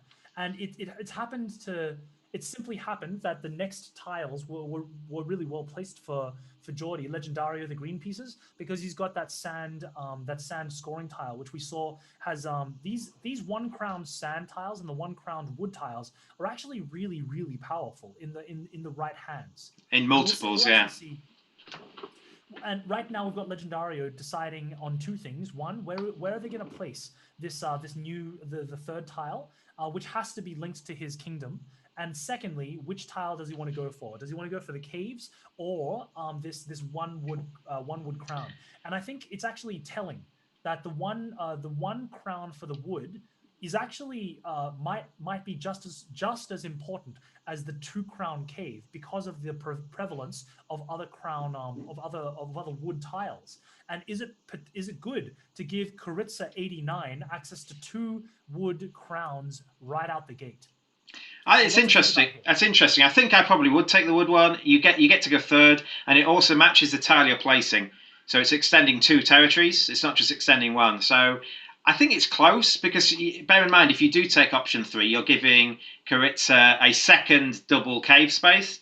Yes. Which is it doesn't lose you the game straight away, but the more you give that person, obviously one big cave can score pretty high points. I think a full cave, with all 6 caves with all scoring tiles, scores you about, I don't know, probably work it out to be honest. Let's have a quick look. If you get a full cave, you get 3, 4, 5, 6, 7, 8, 9, 10. You get 60 points for full cave. So obviously 60 points is roughly half a winning score. So you can't let them get too many before you have to kind of waste turns stopping them. Well, Geordie Legendario has chosen the option that we advocated, which was going for these woodland tiles.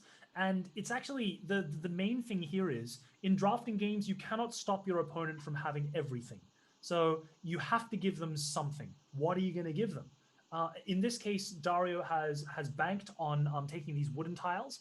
Whether that's a concession of giving away more cave tiles to their opponent later on, it remains to be seen. I agree with you that it'd be a little bit, I think, short-sighted to be able to give away all the rest of the cave tiles. I would expect Geordie Legendario to contest the rest of the cave tiles as they come up, and for that to weigh heavily because the cave tiles are very powerful. They're the highest crown scoring tiles in the game, although they are very few. Yeah, I think if Geordie has the opportunity to take the triple cave tile, they will at some point in the future. So whenever it comes out, obviously the later in the game, the more tactically they're vying for that first position just to try and get it. But if they're ever first and the triple cave tile comes out, I think they probably have to take it. Geordie's got a really interesting choice here between the 1 crown forest or the 1 crown meadow.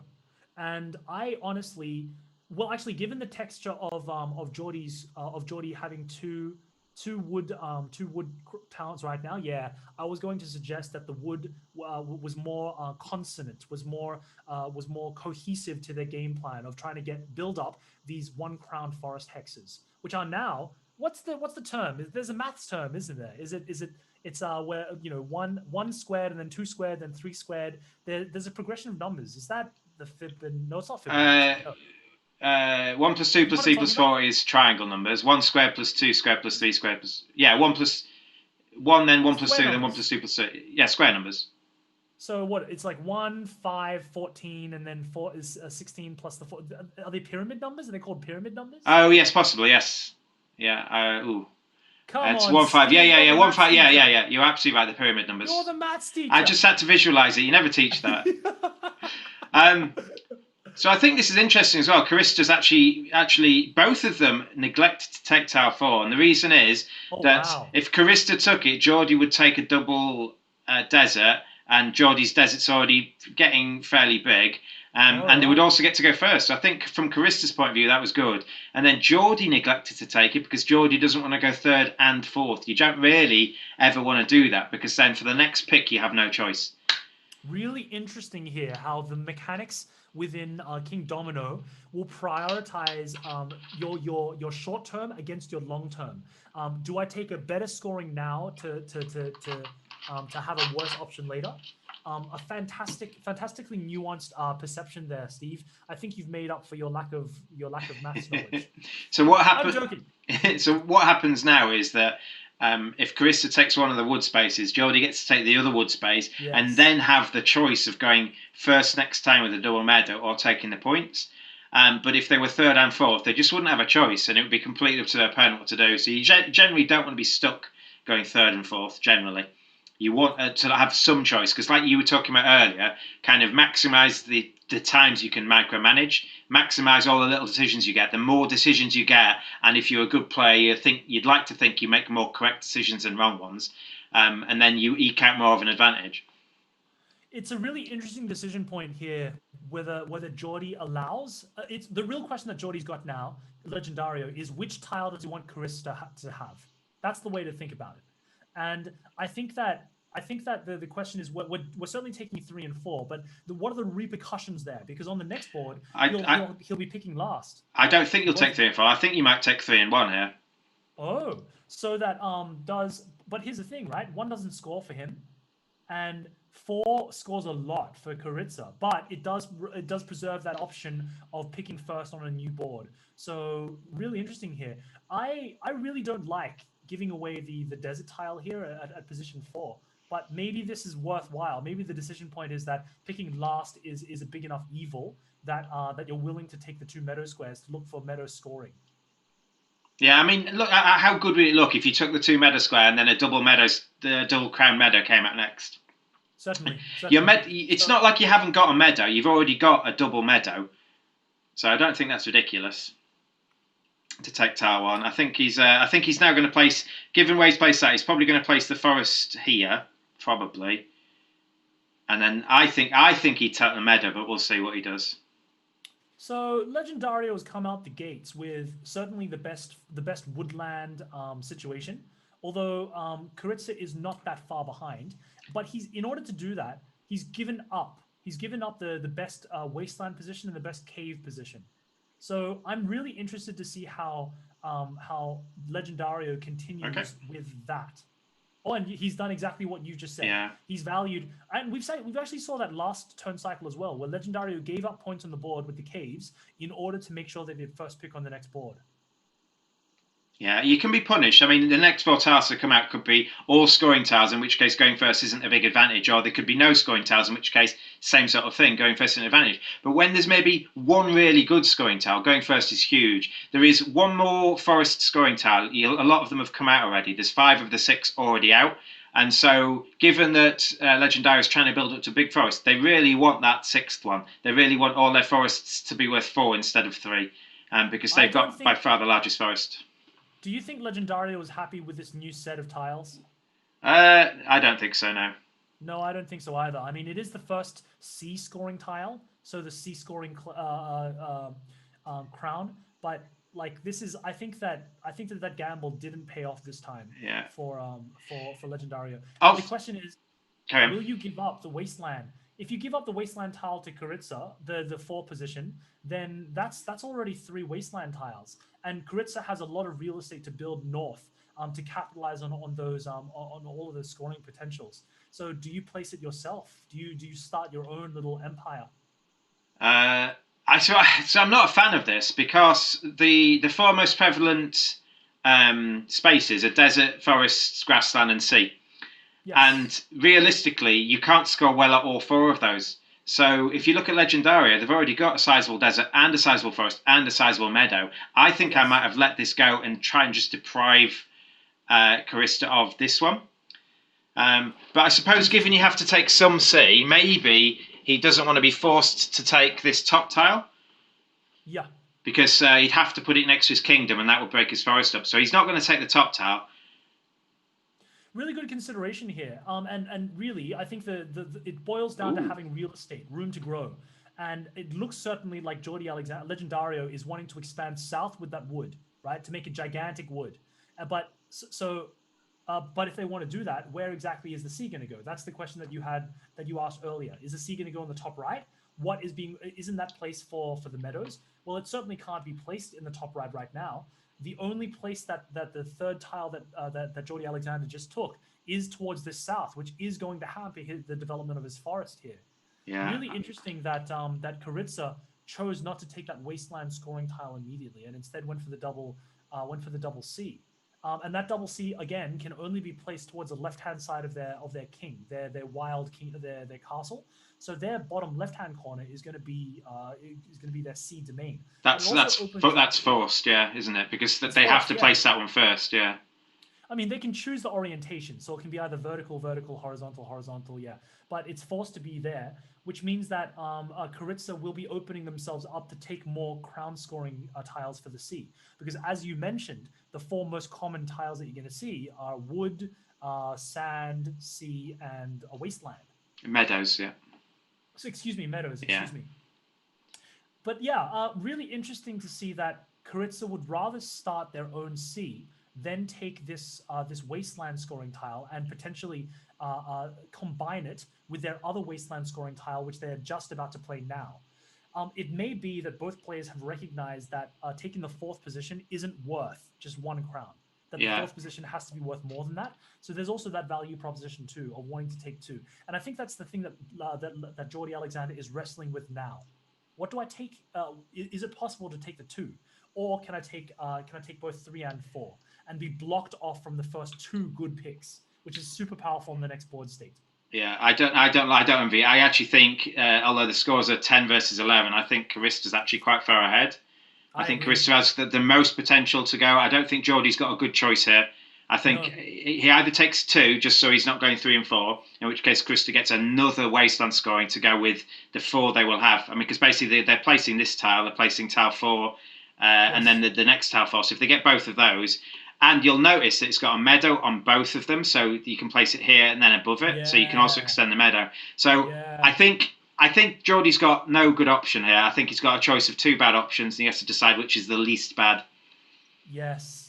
I've always been a fan of this idea that we play board games to put ourselves in mental torture, right? To have, I like that idea a lot. Now, I want to say that I agree with your assessment that I would say that even though there's only a 1 point difference here, that that Legendario is really far behind, and that's because of this ability to grow.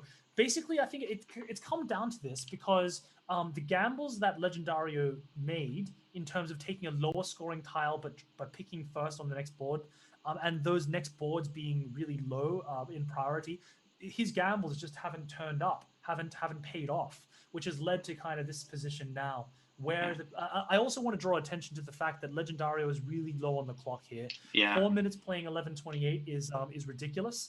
I know that Legendario is very open to the idea of multi-tabling through his online poker experience, so I know that they can speed up. I hope that it's not a disconnection, although that may be a possibility too. I think it tells you when they log out of the site, and it hasn't said that. So I don't think he's offline. So maybe so I would expect if Legendario is still around that we're going to see the pace of his play pick up considerably from this point on. It has to, I'm afraid. It has to. Yeah. It has to. So there we go. Legendario has taken that one desert tile, that one wasteland tile, but will be choosing third and fourth on the next tile on the next tile placement, which isn't the greatest. No.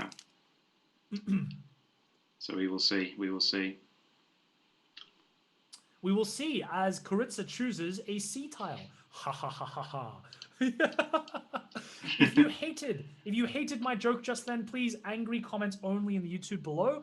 If you liked my joke, if you want more of them, again, only angry comments in the YouTube channel. We won't read any. No, we will. We'll read all of your comments. Thank you so much for all of our fantastic friends and fantastic friends for tuning into our live stream throughout the broadcast. Right. If this kind of commentary, if breaking down these games is something which you enjoy, please feel free to join us for the rest of the tournament as we round out up until August 30. We've got some fantastic commentary up for grabs, including a lot of commentary with Steve and myself over tomorrow.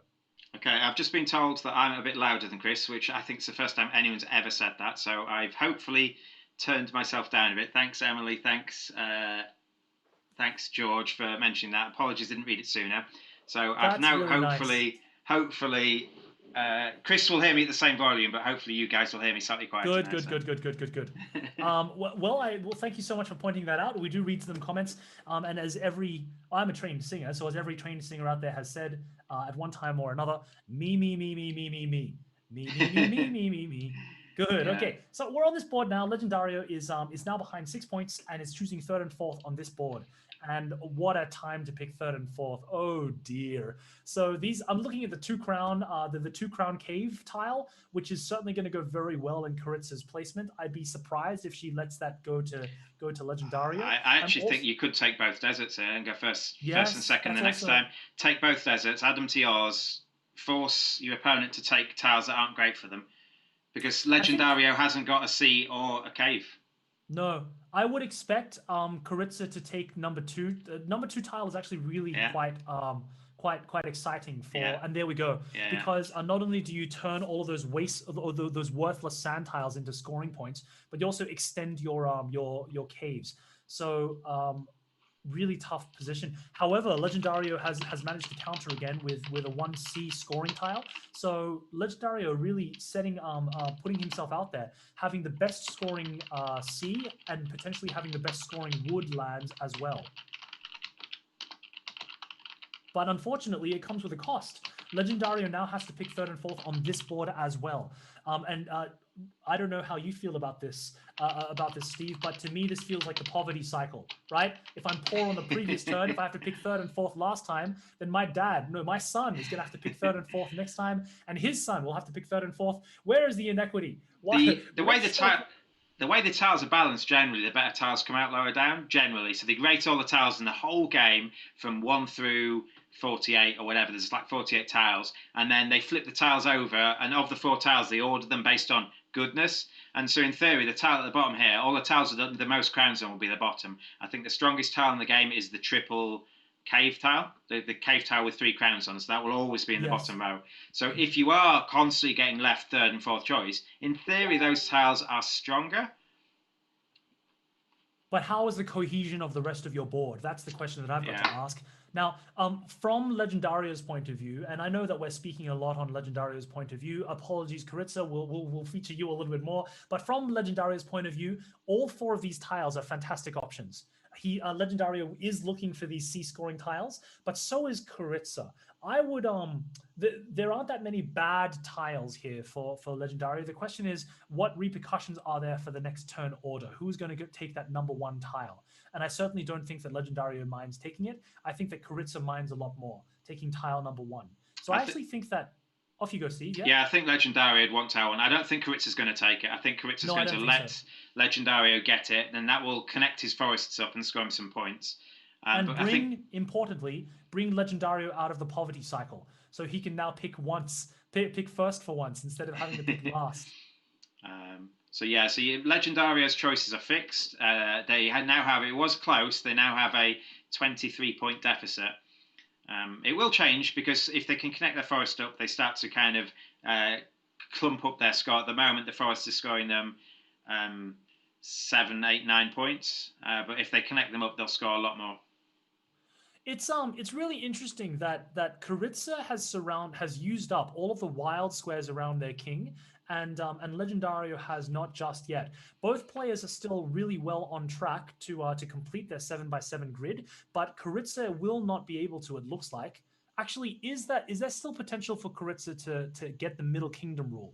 Yes, I think it is. It is. There's 3 to the side and 3 down, and then they've got flexibility top and left. Towards the north and the left, yeah. Yeah, I think that the problem is because the most infrequent tiles are the caves and the wasteland, that it might be possible towards the end of the game, if this area isn't filled, for Karitsa to not place some tiles, because basically the only thing can go here is a cave.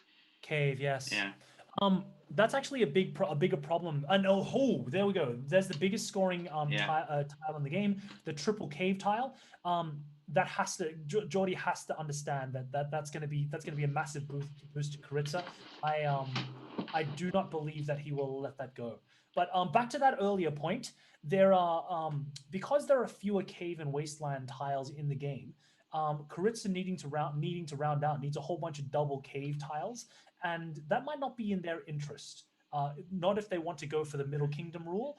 Not if they want to go for a rounded out, consistently scoring tile placement. They don't need a double cave. They just need a cave with something else. If they get a cave and a desert, then they've got a desert to play off. So it doesn't matter. But they've got to get a cave first. They can't put anything here without it being a cave initially.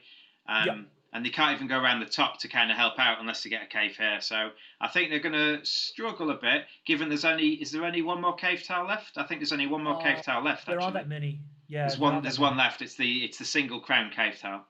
So if we look at the tiles in the game, there are 6 cave tiles. Yeah. And then there's it's just the one with 1 crown on. Just the one, yeah. So really interesting here. Legendario agrees with us. Cannot give that 3 crown cave to over to Karitsa. Has to take it himself. Of course, Dario does not mind. Legendario doesn't mind taking the double forest tile number 1. I think that it would be a mistake for Karitsa to give Legendario access to this 1 crown wood. So I would certainly expect that to be taken off the board. Now the question of this double meadow tile. Isn't it interesting that with so many meadow tiles already, Legendario hasn't managed to score one? We haven't seen any scoring tiles for the meadows yet. Just the one, but just the one. Yeah. There's a big potential here for meadows to end up being a big scoring factor, but in the context of Legendario's building, that possibility is diminishing the more he builds towards the north and east of his board. Yeah, I think realistically for Legendario to win, they've got to all the forest scoring is out now. In theory, Karitsa's going to take this other one. They're going to take tile 3. So there's no more forest scoring. So the only way Legendario can extend their forest is literally just to get more forest spaces. This is really interesting here. This choice from Karitsa. Karitsa's leading by 4 points. Can we say everybody that this is a really tight game. This is a super tight game, and it's very clear that both Karitsa and Legendario have done their homework. They've played their finagling. You can see them. You can see them fight it out here. What do you think? What do you think Karitsa will be going for on this board texture? They're going to connect their forests up, and they're going to try and do it in a way that they don't completely block out the desert. Or they've got to maybe. Ooh. I actually like it. I like it to the left of the current woodland tile. Yeah, I like This it one there. here. Yeah, but the next question Um, is what tile do they draft from the remaining four? I actually think they put it to the right here, Okay. and then they put tile 3 that they're on to the left. Oh, yes. I think That's that's actually a I lot think better. that's better. That's a lot better. Yeah, your Um, solution is much more beautiful than I mine. think they might have to take the double meadow one just to deprive Legendario of it. That's a lot of points. That would have been Yeah. a lot of points to Legendary. You're It would right. have Good. been. It would have been. What would it have been? It would have been 16 points. So yeah, you can't let them have that. No, no, no, no. And there's actually a big risk. If Karitsa will certainly be looking out for the opportunity to deprive Legendario as much as possible of any meta scoring tiles. Yeah. And if they can do that, then all of those spaces are going to end up being zero. So the meta, you'll see both players are going to really incentivize, really prioritize now meta scoring tiles. 100%. And we've just seen Jordy Alexander, our green player Legendario, go for tile number 4 to take this wasteland tile, which is the highest scoring tile in the game. But why do you think they've chosen that? They could Well, have I just as think. easily taken 2. Yeah, but I think they might be left with tile 1 I think that potentially, and then if that's the case, then effectively you can score. So I think now because a Legendary has taken the wasteland tile. yes. Yeah, so they have to take the top one, otherwise then Legendary can connect all their wastelands up. I think that Legendario chose position 4 there to leave himself in a position where where it's win-win. I don't think Legendario minds which tile he gets left with, either 1 or 2 on this board context. I agree. I think that's a weird place to put it. Potentially, I might have Where put would it you here. put it? I might have put it here because there's only one more cave out, and so this is now going to be hard to fill. Yeah, I see what you're saying. Now, what will happen here is I think Karitsa will probably take the caves to join them up. It's really important here. Yeah, and Really then important for which means that Legendario gets to take the desert scoring off them. Yes. Is the desert scoring worth more points? Yes. The desert scoring is one worth more points than, for Legendary, but it's also worth a lot of points for Karitsa. So I agree with you. So we expect four to be taken by Karitsa. I agree with you, but it's not easy. It's not clear because the number 2 tile may be worth just that much. Yeah, I think it's 2 or 4. I think it is as well. I wouldn't really. And I think Legendario is fine getting the double C. So I think Legendario is actually fine getting quite a lot of the tiles this round. Yes, I agree. But I would expect. Oh. Okay, so and we've just seen that. So Karitsa has taken the 2 position. I really think that this because of the 7x7 rule, I think that it's really important to get the fourth tile here, and that's what Legendario agrees. He agrees with me there. So I think you find Karitsa's possibly going to struggle. This top right corner of Karitsa's board is just wasteland and caves, and we know there's no more caves to come out. So the only way they can fill their grid is to get wasteland here and then something else here that they can build off.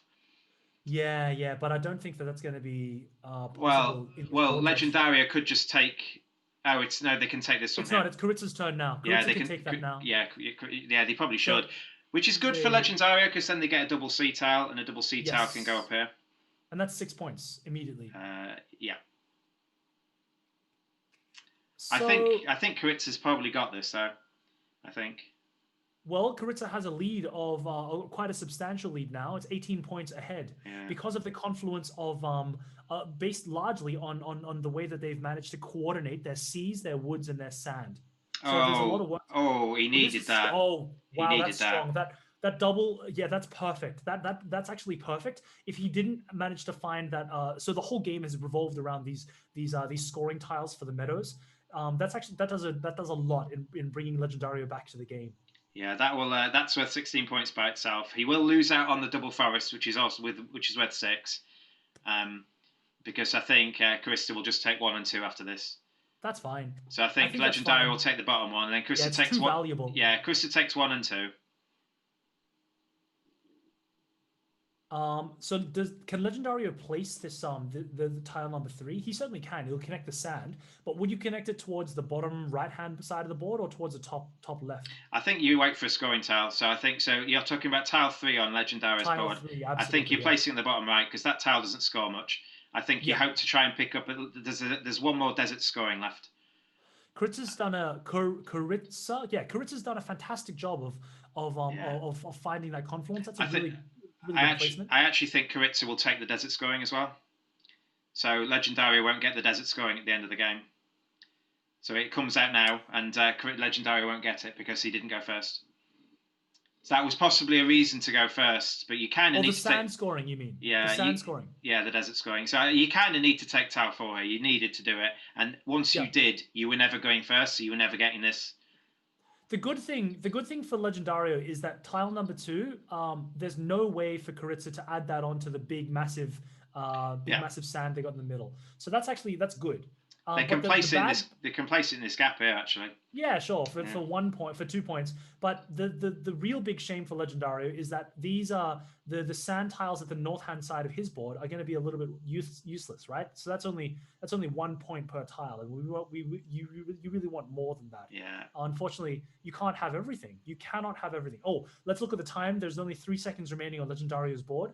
I imagine Karitsa will not choose the forfeit option because there's no reason to. It's whether the tournament ends it soon. They should let it play out. They kind of do give you a few seconds overrun, but if not, Legendary is going to lose anyway. I think. Yes. So I think if the time does run out, I don't think it's going to matter too much. This is incredibly well played by Karitsa. Well done. A 20-point advantage. A little bit less than that. 16 points in the lead. Really well done, Karitsa. Fantastically played, showing the power of coordination. Planning ahead, coordination, and unfortunately, Legendario's risks not taking off. Excuse me, the final score ended up only being 6 points different. It was 131 to 115, I think. Oh, I was right before. It didn't add the 10 points until it scores. Yes. Yeah. Both players would have got the 10 points for Middle Kingdom, of course. Yeah. So here's the table for those people watching at home. If you've got any friends to lend, you want to cheer them on, we will give them a shout out. Absolutely fine. But also, Chris, can you see anyone there in the undefeated section that you know? All right. So there's quite a number of undefeated players right now. Yeah.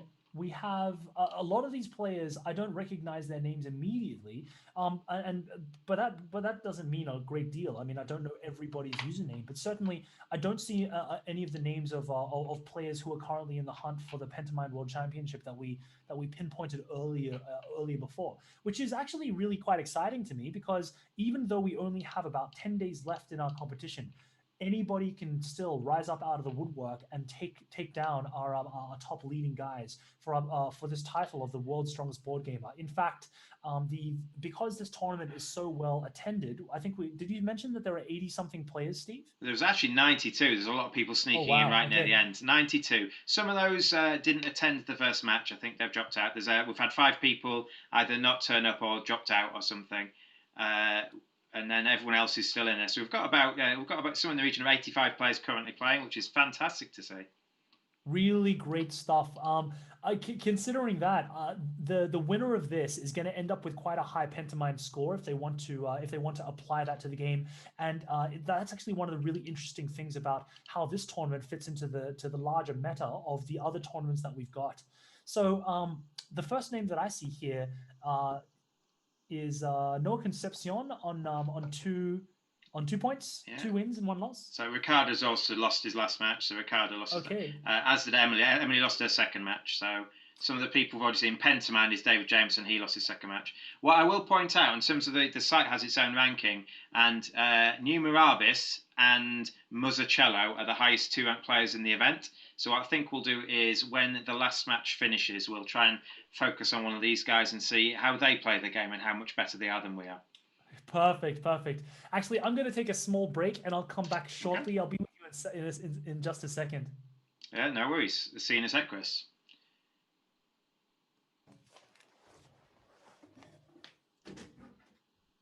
So we're just waiting for one last match. The time has gone to the match. The match should end soon. They've got a few turns left, but it might end before that's the case. Between Ben's Bulls and Ted the Naughty Bear, both from the UK. And then we're going to probably focus on either Numerambus, you can see at the top there, Muzzacello. It's ranked on the site, it's ranked on based on the strength of the people you've played. So although Muzzacello's further down here, these two are the top ranked players. And I believe they'll sort of be seeded to not play each other until they're the last two undefeated players if they continue to win games. So, okay, so we're going to join another game if we can find that. The next round has been paired up, and we're going to join. Well, actually, weirdly enough, they're playing each other. So what I just said was false. So we're going to join that game once they've both sat down. What I was telling you, Chris, is that those two players, they are ranked on the site. This is the worldwide site Board Game Arena, 9th and 25th on the site itself. So we're going to watch two very good players, and they're playing each other.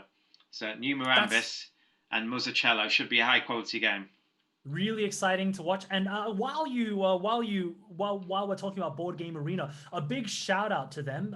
We've actually played a large number of our tournaments over with our friends at Board Game Arena. They are a free web game service. You can sign up, register for free. You can pay a small amount of money for access to their premium services. But really, registration for all our games, everything is free this year.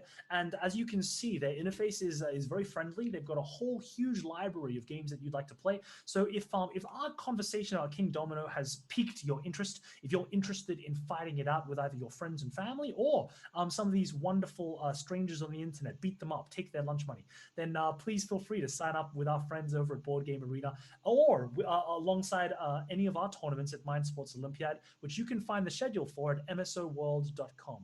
And just as I say that, let's head straight into it. Steve, what do you see here in your first pick? What would you choose as Numenambus? So you remember, if you pick first, you also get fourth pick. So it's difficult. So you could take. I'd be looking at probably tile 2 or 3. I often tile 2 is it's usually a sensible special, especially if it's got scoring on it. Basically, you're going to get last pick as well. And the issue with taking tile 2 is it doesn't match any of the squares on tile 1. So there's an opportunity potentially to pick tile 3, knowing that if you get left tile 1, you've got 2 forest spaces. Taking tile 2 means that Muzzacello has just forfeited the right to choose for a while. Muzzacello has decided to take 3 and 4. The ones with the crowns on, and the crowns are the ones that win you the game. But they're not going to have a choice now, so we will see how that happens. So I imagine that Numerambus is probably going to take something like tile 1 and tile 4 here. I like tile 4 in this position. Yeah. Just to that previous point of tile 3 and 4, both of Muzzacello's picks there are really quite powerful. We've seen how powerful the one crown woodland tiles are if you coordinate them well. We just saw our good friend. What was the username of our good friend last time? Legend. Oh. Legendario versus good friend. I've forgotten their names. Oh, give me a sec. Sorry. Yes. Krista. Thank you, Krista. Krista choosing to coordinate their pieces quite well, and we also saw the power of this one double scoring meadow tile, which again is super powerful at the start. Really interesting from Numenambus there to choose the 1C tile immediately. We're going to see a very different texture this game around than last game, where we're going to see more of the players building their C tiles earlier on. So we see them coming out. We see them coming out a little bit earlier now. All of these other tiles, 1, 2, and 3, are not adding don't have any crowns on them. So really interesting already to see the players how they prioritize going first and having access to these new tiles, as opposed to taking some of these scoring crowns early. So really interesting decision point here. That same idea. This double crown cave tile, is it a trap, or is it like this early? This early, without any wasteland, if Numenambus took it, it would have to be by their by their kingdom, by the center of their thing. And if you're playing for center kingdom, that immediately narrows or limits how the rest of your tournament, the rest of your kingdom will develop. So there are costs already associated with that. Same idea. I think you have to take tile 1 here. I think you have to. I don't think you can take the bottom one, because if you take tile 4 from Newman Avis's point of view, then what will happen is Muzzacello will take both forests. You'll get stuck with the 3rd and 4th pick again, and then they've got 2 shots at trying to get a forest scoring card. Muzzacello already had a forest scoring, so you can't let them have both double forests and go first and second. I just don't think you can do that. Now it's a bit more interesting close. I think Muzzacello could take option 4. The issue is they've already got the meadow scoring tile for the 2 crowns on it, so they could take option 3. And I think that's a possible pick, to be honest. It is a possible pick, but it's still awkward, because you got to put that scoring tile. You got to put tile 4 next to your kingdom. Muzzacello doesn't. Muzzacello has a waste they could have played off. Oh, excuse me. So now, so it's a bit better for Muzzacello to choose. Yeah. And we're not going to see that happen. We're going to see Newman Navis have to deal with the awkwardness of having this cave system towards the north of their kingdom, and that already places Newman Navis at this place where they don't have a wild tile. They don't have a resource tile now. So we'll see if that impacts later decisions on them being limited in terms of their placement, how they can grow. But it is kind of awkward. But that's what this game is. It's about negotiating the awkward to make it look beautiful. How can we best do this? So if Muzzacello did get both forest spaces, they would have also get both forest scoring tiles. It's a good thing that Newman Avis didn't do that. I actually think this is an interesting decision. I think so. Basically, Newman Avis is going to take one of the 2 tile. forests. I think they're going to take tile 2. They're identical, so you always take the top one. Yes, so I think they take tile 2, and then Muzzacello will take tile 3, and then they've got a choice actually, because they've already got a sizable meadow. They're going to have a meadow that's already 3 big. So taking tile 1 isn't actually that bad over tile 4. I actually think tile 1 might be better. There is every potential that that Muzzacello can starve Newman Avis of scoring tiles for woodland. Yeah, so I think you take tile 1 here. I think you get first pick. You extend your meadow, which is scoring you 2 points per meadow currently. Yeah. And then I think you let the other person get this tile 4, which has got a good place to go actually on Newman Avis's board. But I think I'd take tile 1. I think I'd take tile 1 here. Interesting. And well, Muzzacello agrees with you entirely. So now we've got Newman Avis. This is not a terrible position. Like picking 2 and 4, the fact that they're picking 2 doesn't takes some of the sting off. But we seem to be seeing that Muzzacello has first choice a lot more on impactful boards, and this is such an impactful board. Holy cow! They clearly take tile 2 here. It just scores it so much. Muzzacello must be cheating because no, I'm kidding. I'm joking. I'm joking that this is a really good placement to take the double meadow scoring. Really powerful, particularly off the back of the double meadow blank tile that we saw earlier. The questions now are how highly does Newman Avis, the orange player, how highly does he value tile number 4 here? I think you take 1 first because 1's got a good place. 1 can go here. Yes. And connect things up. So I think 1 goes there. And I think Muzzacello probably has to take tile 4 because tile 1 scores tile. Okay. They're letting them have a big cave.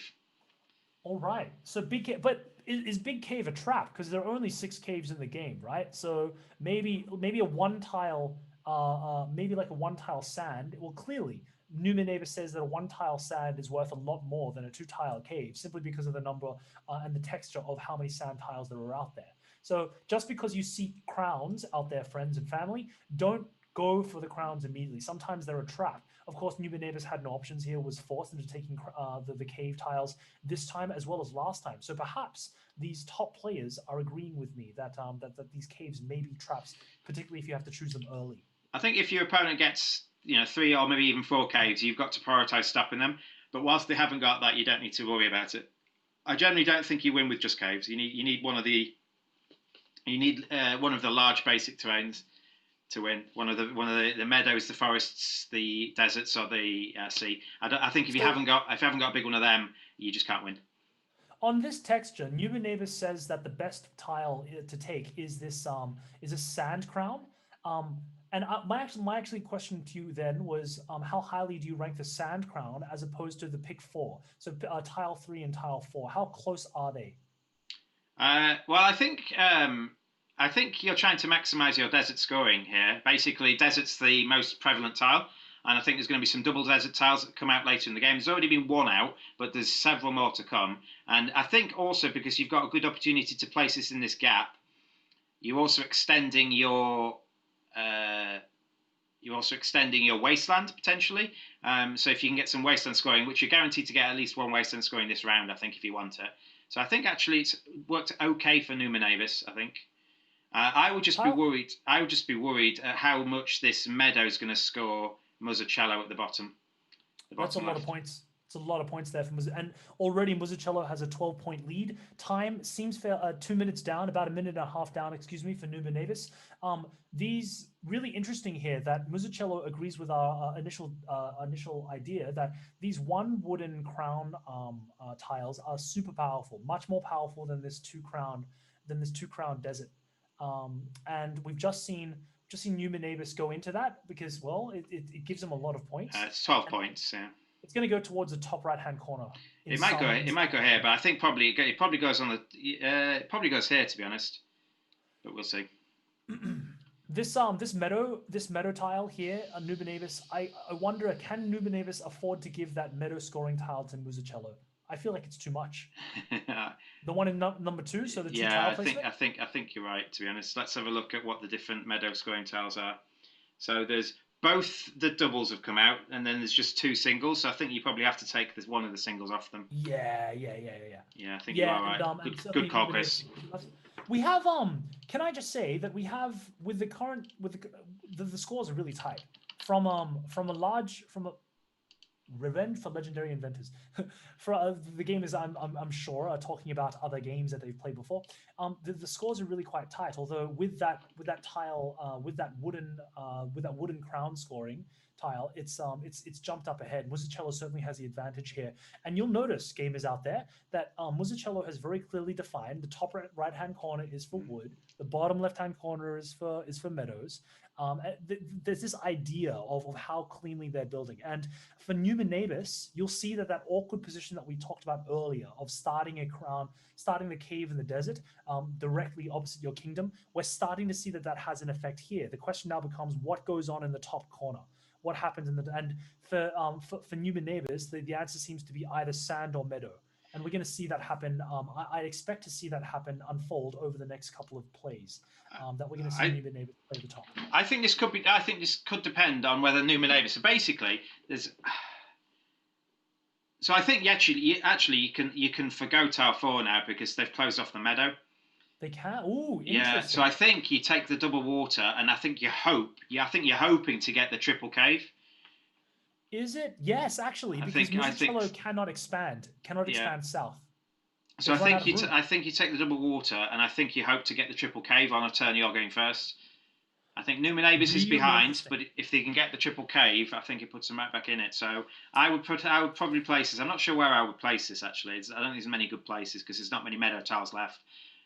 Well, if Numenabis takes tile 1 as they just did, they've got a 33% chance of scoring it, or is it 1 and 2? Is it? I think it's 1 in. I think it's 1 in 12 dominoes remaining. Right? Yeah. 1, but 2, 4 3, of them are already out there. Yes. 5, 6, 7. But 4 of them are already out there. So I think it's a 4. No. It's there's 3 more. There's this. It's there now. It doesn't matter. There's 2 more rows after this. So that's exactly what just happened. So Numenabis's gamble paid off. I can't expect them to ship away the triple crown here. Although it's not as close. I don't know. Tile 3 is really good. Tile 3 is really good for them too. I think they just. I mean, you surely take it and hope to get 60 points in caves. Yeah. Currently, they're scoring 5 lots of 4 is 20. Then they'll score 8 lots of 5 is 40. It doubles their cave scoring. It's 20 points. That's how you've got to take it. Yeah, I agree with you. And then this sand tile number 3 is really oh wow. So my initial thought was well, taking tile 3 actually also deprives it from Muzzacello. It does. It right? does, yeah. So Musicello currently has a whole bunch of dead sand tiles. Those tiles don't score a point because it's 5 times whatever times 0 is still 0. Really, and Musicello was 4, was to take it on the wheel. That I think was an example of I'm going to take something which is okay for me but really good for you. I'm going to deprive you more because this isn't going to help you at all. So really interesting decision point there, and I think that's certainly a calculated decision point. I would expect interesting. Yeah, because this will score some of the deserts at the moment because it's going to go here. Yeah, it connects the deserts and scores them. Yes, the 1 crown desert is worth a lot more points to the 2 crown cave. I wonder here if he's going to take the 1 crown sea over the 2 crown cave. Oh, he gets 2 picks. Oh, so I imagine he'll just take both. He'll just take both. 3 and 4 here, which means that both players should be aware of exactly. Wait, is this all the tiles? That's all the tiles. That's all. This is all quick. These guys know what they're doing. So Newman Neighbors is going to take 3 and 4, I believe. Now it's a question of there'll be 4 dominoes remaining after this. So we'll see. I think Musicello. No, there's one round to come. I think Musicello is going to win this. Well, I think currently Musicello has a lead of 5 points. Joining this desert up is that's 3, a lot. 6, 9, 10, 11 points. Yeah. Yeah, it's a lot. And this is interesting. I don't know what I'd pick here. I'd take 4, but I'm a greedy gumption. Yeah, but you get first pick. Taking this gets first pick, and it also allows you to put the double water here and then the water scoring here. Which means it gets you. Yeah. So now you also get first pick on the last round. So I'm not sure that's going to matter. I'm sure that Newman Neighbors would be good enough to know exactly what the tiles remaining are. But the scores as we see them now, with Newman Neighbors ahead by 6 points, that doesn't reflect the current placements that are about to come. And we're going to see Musicello gain, as you said earlier, something like 11 points. Whoa! Yeah. Interesting. Cool. Oh, it's fine. They put the desert at the top. Yeah. It's gonna be fine regardless. Okay.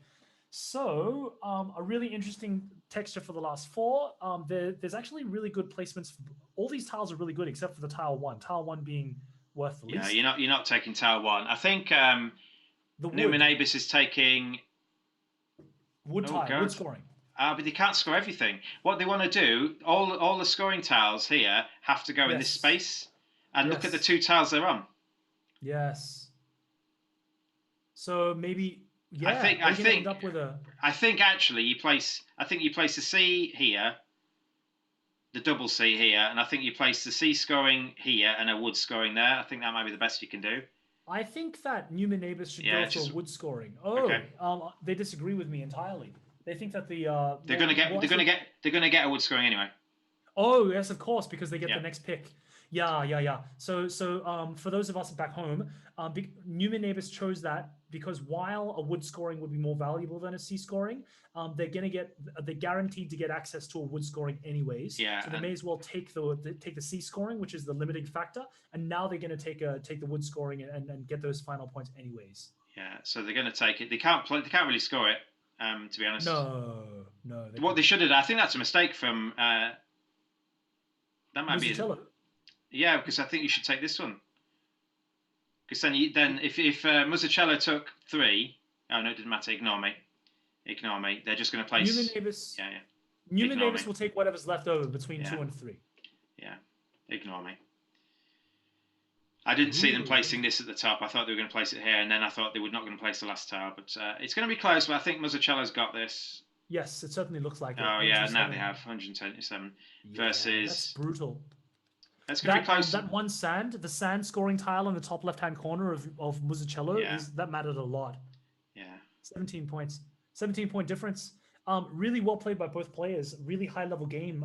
Certainly a lot of things to consider there. I hope that you found that as illustrative as we did. Yeah, let's have a look at the current table. So we can see if we go to the table, I've refreshed it. We can see Musicello is at the top. We're going to move to they were fast, so we're going to have a look at another game. So we're going to go down and pick. We're going to pick potentially someone we know from the Pentamind. We've had a look at some undefeated players, so someone we know from the Pentamind. We've got. Let's have a look for someone. Okay, there's someone we know. At least I know them. It's Danton Sage. You know Danton? Hello, Danton. Yeah, Danton is Yodi. Yodi is currently 102 versus 72. Danton Cousin is of Yoda. Danton is one of the regulars at the MSO. He's been there every year I've been there. A very And, nice gentleman he is too. I agree. He helped us. We did like basically a lot of the events, the online events. We started doing at the start of lockdown. Myself, Danton, Mike, and a guy called Matt Hathwell.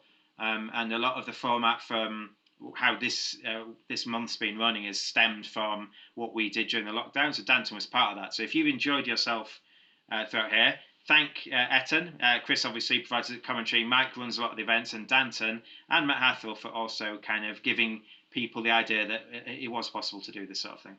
To balance that idea, if you didn't enjoy our games, please, or you didn't enjoy anything, angry comments in our YouTube, please send us emails via Mind Sports Olympiad, and we'll be kindly. No, I'm joking. I'm joking. Please don't fire me, Eitan. No, really. We do have a great culture here of looking at feedback and paying attention to how people are thinking. And we're certainly looking to improve every year. We are a small team, and we're looking to grow. We have global ambitions to make this the best tournament that it possibly can be. Now, back to this game. This is actually quite a big discrepancy of score between Yodi and Araseldo, and I believe a lot of it has to do with check out the crowns in the woodlands. Check out the crowns in the sand. Holy cow! What happened here? I think Araseldo's just been crown deprived. I don't think there's anything that can happen. It's just got too many. So basically, you're looking at the most common two are woodland and desert, and you've got 4 of the 5 deserts going and 4 of the 6 woodlands going. Just so many. And five of the six meadows as well. So it just looks like poverty here. This is the poverty cycle. And that's certainly a very valid tactic here. There are going to be, because this is a game of luck, there are simply going to be board states where you will have fewer options to choose crowns. And we've certainly seen that. Wow. Yodi's last choice, he's got all 6 scoring tiles for woodland, which is, kind of ridiculous. How ridiculous is that? And I think that's the highest score that we've seen today. By a long way. Absolute mile. We're going to look at one more game. We're going to look at one more game between 2 people who've already popped in on, and they're a long way from finishing. So I'm assuming you remember both these names. Noah Conception, we watched in the first round, I believe. Yes. She is a Spanish junior. She is currently 1-2, lost 1, playing against Pentamind, who is David Jameson, who's currently 1-2, lost 1. David Jameson won the Entropy World Championships last week, as well as being an all-round great guy, and Noah all-round great gal. Scoring game. Yeah, well, everyone actually. That's actually been a hallmark of the Mind Sports Olympiad, how much sportsmanship there is out there. We saw a couple of players exchanging greetings. Some of our tournaments have prize money, of course, and there's hundreds of pounds up for grabs, but a vast majority of these games are being played because of pride. People want to bang their chests, and no, I'm joking. People are playing to get better at board gaming, and by extension, get better at thinking for yourself. And that, for me, Steve, that's actually the only reason why we choose to play these games at a higher level, to learn more about how we think, to learn more about how we process information, and to use each other as that lovely Bible passage says, as iron sharpens iron, so too does man sharpen man, or something like that. Yeah, I just like playing, to be honest. I'd rather play against someone, even if, whether it be competitive or not, I'd rather play against another person. So when I'm playing online, I want to be talking to someone on Zoom or Discord or some other service, rather than just, I can play by myself. I can play any of these games of board gaming by myself, but I much more enjoy playing against friends. And that kind of builds you up into playing into tournaments, because if you go to these tournaments, you meet these people, they become your friends, and then you have fun all over again. If you're interested in joining in some of the fun, we still have a whole bunch of tournaments throughout our schedule. Tomorrow we'll be playing the Carcassonne. Is it the UK Championships or the World Championships? I believe it's the UK Championships, usually run at the Board Game Expo, but obviously that got cancelled this year. The Virtual Expo is this weekend, so I think they've timed it with the Virtual Expo weekend. So we've got the UK Championships for the 2-player variant of Carcassonne, as well as Catan Bullet, which is going to be a massive deal. We're expecting quite a number of registrants for that. So if you Catan Bullet, of course, normal Catan, but you've got a shot clock. and the moment the moment your timing finishes on your turn, if you haven't completed your game actions, it'll simply move on. You'll end your turn. You'll lose your turn, which will have a massive impact on trades and extortion. Really looking forward to getting into that, particularly the extortion, because Catan is a game about extorting your friends and allies. So this is so this is an interesting choice. And Noah has David Jameson has got another wood scoring on number 2. So David Jameson is going to extend. Look how many woods he's already got. He's got 11, 12. That's worth 12 points to him. So Noah has to take tile 2 here. Otherwise, David's just going to be able to place that as well. So Noah has to take tile 2. I think that's a mistake. I think David is now his wood's just going to score him too many points. I actually wanted to draw your attention to that. We only have 4 tiles remaining, and the scores seemed particularly low. For me, that kind of heralds that the scoring crowns, particularly for wood and sand and for water, just simply came out later in the turn order. Can you think of any other reasons why the scores were just so low? I think it's because they're split. If you notice, they've each got water scoring, they've each got desert scoring, they've each got wood scoring tiles. I think it's because they're split. And when Danton won by 180 points or whatever he got, he had all 6 wood scoring. So basically, to stop your opponent scoring really well in one area, you have to take a few of those crowns off them, even if you're not going to score huge on that region yourself. So in this particular case, I understand that the desert one is also good for David. So the desert one, you can see David's got a sizable desert here. So I can understand that the desert one, so maybe that is the correct choice actually, because Noah has also got a sizable desert. So maybe the desert one's right. But I think David's going to score, what's he going to score now for this wood territory? He's going to score another 13 points, is it? He's got 12, 13, 14, 16 points. Yes. 16 points. So, and he's already got a 28-point lead. I think these 16 points is gonna do it. Very telling. Yeah. It's huge. One of the concepts, particularly in a 2-player draft situation, and we're going to see that also tomorrow in our 2-player Carcassonne UK Championships, is this idea that if you don't take something, you're giving it to your opponent. So, and vice versa. If your opponent doesn't take something, it's giving it to you. So it's about especially the early turns, and we saw that in our previous game with our fantastic champion Pentamind with the top of the table match that we just watched. That the early turns are all about setup. It's about setting yourself up in a position so that you can be in these positions where whatever happens, you're happy. Whatever happens, you've got a winning option. Yeah. Conversely, you want to avoid these situations of whatever happens, all of your options being bad. Although, as we saw with our good friend Legendario, sometimes that happens too. I think David here, he's got. If you look at the 2 tiles he's got, they fit perfectly into this space and this space. So not only does he get a large wood selection, he'll also join his meadow up and score the meadow. So I can't see Noah scoring enough to catch David up here. I think David's going to get about 130 points there. The good thing about these placements for Noah, and this is it's a small consolation, is that tile 2 in this selection is less relevant for David, for Pentamind, because he just doesn't have a place to score it. Yeah. So it looks, but on that same token, Noah Concepcion can't take tile 3 either. Noah should have taken tile 4, surely. I believe so, because that's the high scoring, and we don't have many times. It's the high scoring for Noah, yeah.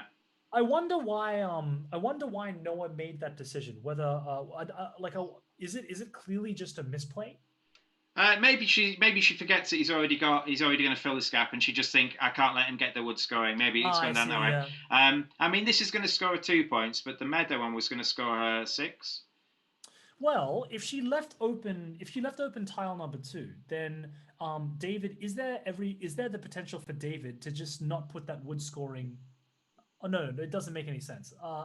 He's going to get a wood scoring in that position. Yeah, but he wants to put the wood scoring because it's got a meadow on it. So his current tile 2 goes here and it connects his meadows up. So he's definitely going to put it there. Yeah. Noah might be thinking that she'll get this double forest space, and on the top of her board it goes forest scoring. Yeah. But the issue with that is that she has to place this tile.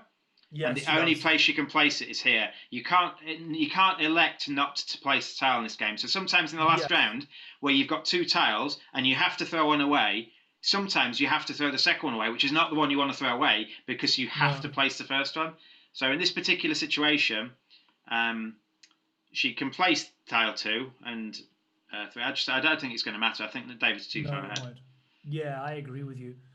So a really well played game by David, and hopefully that illustrated some of the key concepts behind winning in this game. So making sure that you have regions and an openness to be able to devote to grow. That you should never wall off particular areas, and that you should understand how the texture of that will be impacted, especially with this middle kingdom rule. So there's actually so much thinking ahead. It's and if your first couple of games don't look anywhere near as beautiful as this, don't worry. I think that it's that experience is one of the biggest aspects of getting better at this game. So, Steve, it's all over by the shouting. We have one round remaining.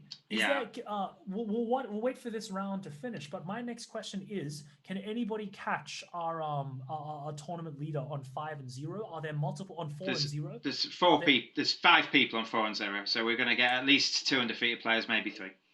Great. So I think that I think we're definitely going to go to a playoff. The question then becomes of Mike Dixon, what that playoff is going to look like and how we're going to see it turn out. Whether we're going to simply play a number of matches. So that'll be exciting to watch, and I will keep an eye on that for you. A massive score differential, 134 to 96. Congratulations to both those players. Yeah, so you can see here from Timmy upwards, they've all won every game they've played. So Timmy, Karitza we've already seen, Jeff VB7, Muzzacella we've already seen, and Hanley. So what we'll try and do is we'll try and watch a match involving 2 players we haven't seen who haven't lost a game yet. So hopefully that can come. And then at the end of this, there will be a playoff. And Mike Dixon is going to sort that out. Whether it's going to happen straight away or at the end of the event, we don't know. And if it happens straight away, potentially, if we've got time, we can stick around and maybe watch at least one of those games. I assume that's what you're trying to find out for us, Chris, is it? Certainly, absolutely. Do you have a time constraint today? I don't today, no. I think I've got an event I'm playing in at 8 o'clock, but I think at the moment we should be fine for that. Great, fantastic. So if you just saw me typing, that was myself typing to our good friend Mike, who's just let me know that I'm quite quiet. I think I'm getting a delay or a delay of messages. We'll get all those details out, especially how the playoffs are going to work out as soon as we receive them. So please sit tight. Hopefully, we'll be able to stay with you right until the end of the conclusion of our tournament to see who walks away with our fabulous prizes. And if it is at all possible, we would very much like to extend an invitation to our winners to have a chat about how they found Kingdomino, their experiences through the rest of the MSO, and whether they've got whether they have aspirations for the Pentamind World Championship. So if you have any questions for us, either through the YouTube or the Facebook or Twitch or Twitter, please feel free to write them down below. We'll certainly read them and get back to you, hopefully through the winners interview. But yeah, we're just about to get started in our final round. Of Kingdomino. We have, as Steve has happily pointed out, we have a number of players who are completely undefeated, which is extraordinary. 5 of them. So I think the maximum amount of undefeated players then will be 3. Is that right? If one of the 4-0s is paired down with a 3-1 and happens to win, then we can potentially have 3 undefeated players. We've just had a draw in one of the remaining matches between 2 players we've already seen. Ricardo and Legendario drew. 2 very strong players. Yeah. That's actually really quite rare, particularly because there is a tiebreak. As a Legendario wins on the tiebreak. There's a size of the largest territory wins the tie. So I thought that the tiebreaker here on Kingdomino was the highest number of crowns. According to the Board Game Arena website, that is not the case, but that might be a mistake on their website. But they're usually pretty good with rules and stuff. So all right. Fantastic. So we're just about to head into round 5. I hope you've been enjoying the... Oh, goodness gracious. Be quiet, phone. We're just about to head into round 5. And whoa. Holy cow. Sorry, that was my fault. Yeah, that was my fault. How dare you, Steve? If you've enjoyed the commentary so far, if you've enjoyed this game, Kingdomino, which I certainly would recommend, please check it out on Board Game Arena. If you happen to be near, once we're able to get back into our local gaming stores, the game Kingdomino itself is beautiful in order to play. As in there's something really quite bonsai tree like like Japanese raking your stone gardens, about placing these tiles and matching them up and making sure that everything looks kind of beautiful. If you're a tactile gamer, I certainly think that the experience playing in person is a lot better than playing online. Although, if you have difficulty, especially through the coronavirus period, I certainly would recommend giving it a go on Board Game Arena and letting us know how you go, because it's a beautiful user interface. And again, a big shout out to our good friends over at Board Game Arena. They've done a fantastic job during the lockdown. The demand has been so high with so many people wanting to play games online that I think if you have used them, it's like something like £3.80 a month just to be premium. So if you can afford that and you do play on the site, it helps them come out with more games or increase the servers, increase the capacities and that sort of thing. Okay, so I've just had I just had an update on the potential standings from Mike Dixon. So there is a potential for as many as 3 players in this final round to be undefeated. If there are 2 undefeated players, we'll simply have 1 playoff. If there are 3 undefeated players, then based on standings, based on tiebreakers, 2 of those players will face it out. They'll play 1 match, and 1 player will get a bye, and we'll have 2 playoff matches with the player at the highest standings of the Swiss going straight through to the grand finals, and the other 2 players fighting it out. Okay, so we're right into it. Are these 2 undefeated players, Steve? They are, yeah. You can, yeah. This is Hanley and Timmy B247. We haven't met them today. They're super. They seem pretty fast. They've already jumped straight into their first turn, and you can see from their rating, their little numbers next to them, 550 and 523. Muzzacello and the other player we played against, Numerabis, were somewhere in the region of the low 600s. So these guys have played on the site a lot, and any score of over 400 means you know what you're doing, to be honest. What are their flags? We've got 2 flags which show our countries from our 2 players, Hanley and Timmy. Is that I'm going to be showing my ignorance here. Is that Thailand? Is that top one Thailand? Yeah, sorry, Taiwan. That was close. And Taiwan. Freedom to Taiwan. And then the Netherlands. And the Netherlands, our good friends over in the Netherlands, overrepresented in terms of population for chess grandmasters, which is really interesting. You have these little tiny countries in terms of population with these really high densely populated grandmasters, and it's this grandmaster paradox thing. And it's this idea that that the number of new grandmasters which comes up is a correlation not only of population but of how many other grandmasters there are, because you need to have strong competition in order to get to that level. So shout out to our Netherlands chess playing friends, and we're diving straight into the tournament here.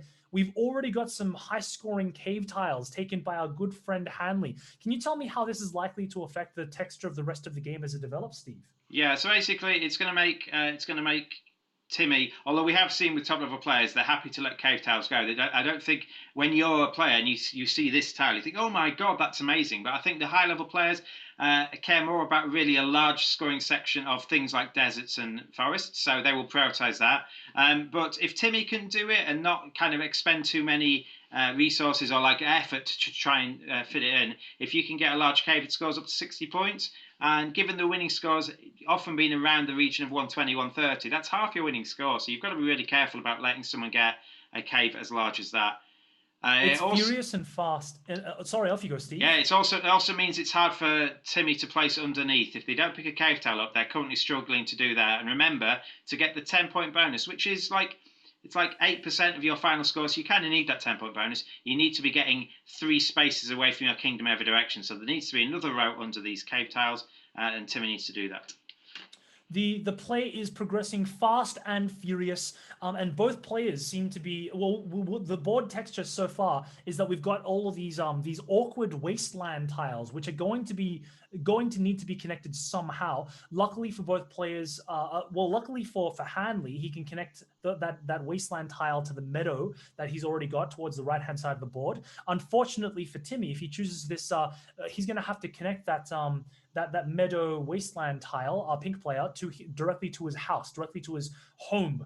Both players then remaining only with 1 wild side left on their kingdom, which is, as we've discovered, something which can lead to some very awkward placements later on. So certainly we're seeing the value that some players are having on these wasteland tiles as opposed to going first, something that or going earlier on in the turn order. Something that is a really big concept, a really big theme which keeps coming up is how valuable these 1 crown scoring tiles are for wood, for sand, for sea, and for meadows. I'm actually really surprised here that the double crown here for meadow is considered by these guys as the third most important option on this board. Why do you think that is, Steve?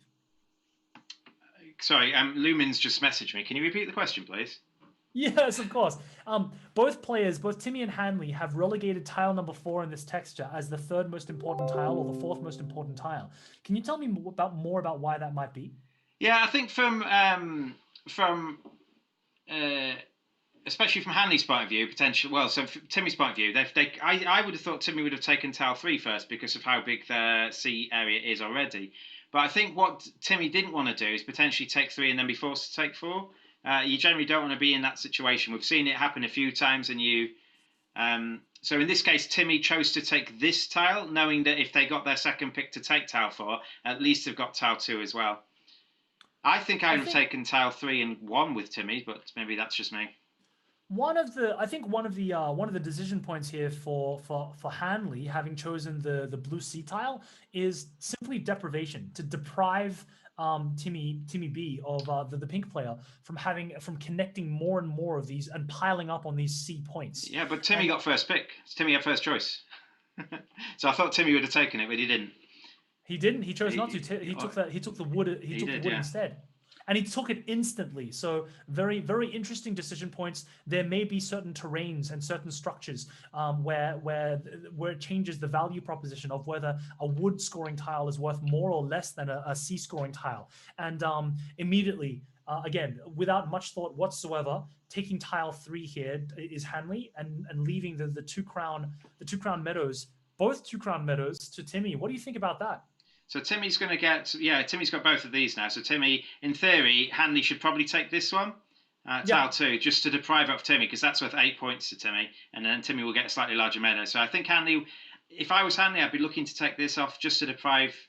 Okay, there we go. So Timmy's going to have a large meadow, and Hanley is definitely let Timmy do that. Certainly. I think what we're going to see from both players is a big fight, a big tussle over the sand, over the desert. And we'll see that happen over the next couple of turns, I imagine, as soon as we see our first sand-scoring tile. Now, Steve, just for us, Lumen Sterling, the Agricola US champion, former US, and a really strong board game in his own right, has just asked whether he could join in our stream. I'm very happy to do that because it would only be a great addition to our commentary. So hopefully in a little while, friends and family back home, you'll get the chance to pick Lumen's brain, and maybe he can show us some of the tips and tricks that he's picked up on how to play Kingdomino. Certainly, Lumen has one of the reputations as one of the best board gamers, not only in America but around the world. A very intelligent young man indeed. Lumen by name, Lumen by nature. And let's dive straight back into it. The scores between Hanley and Timmy are neck and neck, 19 points to 17. Hanley just has prioritized exactly what I foretold earlier. This sand scoring tile, the number 2 tile. Excuse me, that's Hanley. Hoping, and I'd imagine that tile is going to be connected to the north, the top left-hand side of his kingdom, to connect that C spot next to his sand.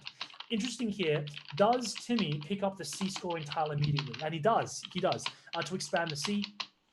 There's going to be a really fierce fight over, and this is the interesting point now.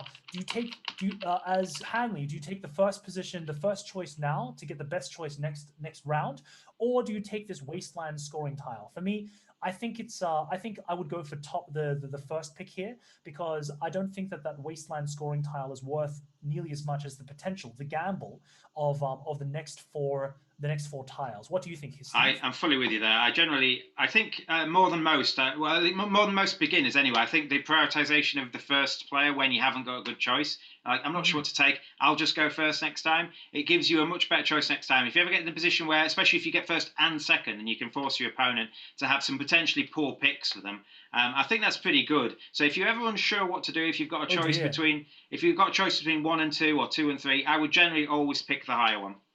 Well, Hanley here has managed to choose 1 and 2, but For me, there doesn't seem to be much of a discrepancy between choosing 1 and 2 or 3 and 4. The main one being that one C tile that's currently in position 4. And then by taking position 4, you're choosing last on the next board texture. So I think that this little gamble that Hanley took of going first twice is I don't think it paid off quite as much as they would have enjoyed. And yes, they agree with me. They've taken the one C tile, the one scoring C tile immediately. I think they'll take 1 and 4 here. Again, yes, I would. Yep. Yeah, because you're going first and second. If only one good tile comes out, you take it and then go first again. Yes. So I don't think that's a necessarily bad thing. For me, the scoring possibilities between 1, 2, and 3 are pretty much a wash. It's all pretty even, except for the fact that you want to, if you can, you want to deprive Timmy, you want to deprive the pink player of having access to as many meadows as possible, because Timmy already has 4 pips, 4 scoring tiles in meadows. So and we've just seen Hanley agree with us and has chosen position 1. So we're gonna see Hanley extend their meadow and the really interesting thing is, even though they're extending the meadow, there's a tension point for tile 3 because you want to add the forests to the northern part for Timmy, and he won't be able to do both. You can't expand both the meadows and the forests simply based on the texture of their architecture of their map. Yeah, you can't. Yeah, there's no way you'll connect the meadows and forest around this right hand side. So basically, you decide whether you want it as a meadow, in which case it's 4 points, or whether you want to add it as a forest, in which case it's 2. So I imagine they'll probably add it as a meadow, but we'll see. We've got a 10-point discrepancy so far, but I do want to point out that is going to vanish in a heartbeat, right? There's still a lot of gameplay left. One of the tension points will be whether Timmy can find a sand scoring tile to make those tiles that he's got in the north hand side worthwhile. Hanley's going to be aware of this. Yeah, so it's taken off him. That's good. That's good play, I think. Similarly, tile 2 is really powerful for Hanley. Hanley doesn't have any wood scoring tiles at the moment, any wood crowns, and so I would imagine that Timmy B would be taking one of these. Would be taking 2 with a great deal of priority, and then it's a question between 3 and 4 whether the crown is worth as much as the ability to pick slightly earlier in the turn order. So the crown itself is just worth 4 points. So whether you decide, and it's not worth too much for your opponent to have either. So the crown is the one crown currently, because you'll have a 4 cave area by the end of it. The one crown is worth 4 points. It's whether you prioritise being 2 and 3 over 2 and 4. Yeah, really interesting decision point. For me, I would simply take the points in hand. I'm a very greedy Gus. I'm a greedy. What's another G name? I'm a greedy George. I like to take the things that are on table for me. What do you think? Would you take 3? I think it depends if you're ahead or behind. I think if I'm ahead, I would take 2 and 3. I think that option, not getting forced, not getting done in, not getting the choice. I think if you're ahead, if you take 2 and 3, you're probably still going to be ahead, and then you've got more choice on you next time. You're not forced into a pick you don't want. Super interesting. And we've just seen Timmy take our prediction of tile 2. Now we're going to see how Timmy calculates that same decision point that we arrived to. Will he? Will Timmy take the? Because either way, there's also the consideration of depriving Hanley of the 2 crowns. So will you deprive Hanley of 1 crown here and take 1 more? And unfortunately, really awkwardly, this will be the first cave tile that Timmy has to take. So where is that cave going to go, and what is the future of those cave tiles? Yeah, I think you're just taking caves from Timmy's point of view, just to deprive it. And Timmy, I think, has gone. What I've said, Timmy was ahead. Timmy's taken 3 just to have more flexibility in choices. Taking 4 is always potentially weak strategically because it deprives you of a choice. And like we said earlier, the more choices you have in a game where choices bring points, the better you'll do. Tile 3 here is super powerful. I have to believe that Hanley's got that in his sights, but also tile 4 is these are the 2 priorities on this round. I can't go past tile 3 here for Hanley. It's just too important. Otherwise, you risk those forest tiles ending up useless. I think he has to take tile 3 here. What do you think? Yeah, I think that's right, and I think then Timmy gets 1 and 4. I think if Hanley does take 3, because Hanley can't let Timmy take 3 because there's a perfect spot for it just to go in here and connect with the water in the forest. So I think Hanley probably has to take 3, in which case Timmy's vindication for taking 2 and 3 last time, for taking this tile instead of this tile, is vindicated because they get tile 4 and they get tile 1, which goes onto the meadow. What do you think the decision point is? Because Hanley is taking a long time to think through this, and he's clearly an expert, or she is clearly they are clearly an expert at this game. What do you think they were thinking so much? The same sort of thing. Basically, they can see that if they take this, what Timmy's going to get, and whether there was a way you could do them in more. Because the other thing they could be thinking about, which they weren't in this case, is where to place the tile. But that was such an easy placement on their board. Sometimes you have to think about where to place a tile in such a way that you have the best opportunities for further things, and you can see what you're picking is still able to be placed and that sort of thing. So in that particular case, the decision, I think, is probably they went with what you thought and what I thought, the tile 3 is the best for them, but they're also weighing up that if I take this, my opponent gets 2 picks, what are they going to take? Is that good or bad for me? But you just can't let super tight game, really tight game for all our friends and family at home. This 6-point discrepancy, it really is gonna vanish. It's gonna for me, it's gonna come down to the final 2 turns. It's so tight here. That wood crown in tile position 4, that guy is gold. And Timmy has the first shot at it. I would be super surprised if Timmy went past it. But having said that, this tile 3 is really important for Timmy as well, because there aren't that many sand scoring tiles left either. So it's kind of this is a pure calculation thing here. Yeah. Is the 4th crown for the wood worth more than the 1st crown for the sand? I actually think that the 1st crown for the sand is worth more. Yeah, I think you're right. And if it's close, I always say if it's close, in theory, it's close between 3 and 4. If it's close between 3 and 4, I would always pick 3. I would always want the first pick later on. So I would pick 3 here. I would take the desert one. There's that. There's also whether it's actually really interesting that if Timmy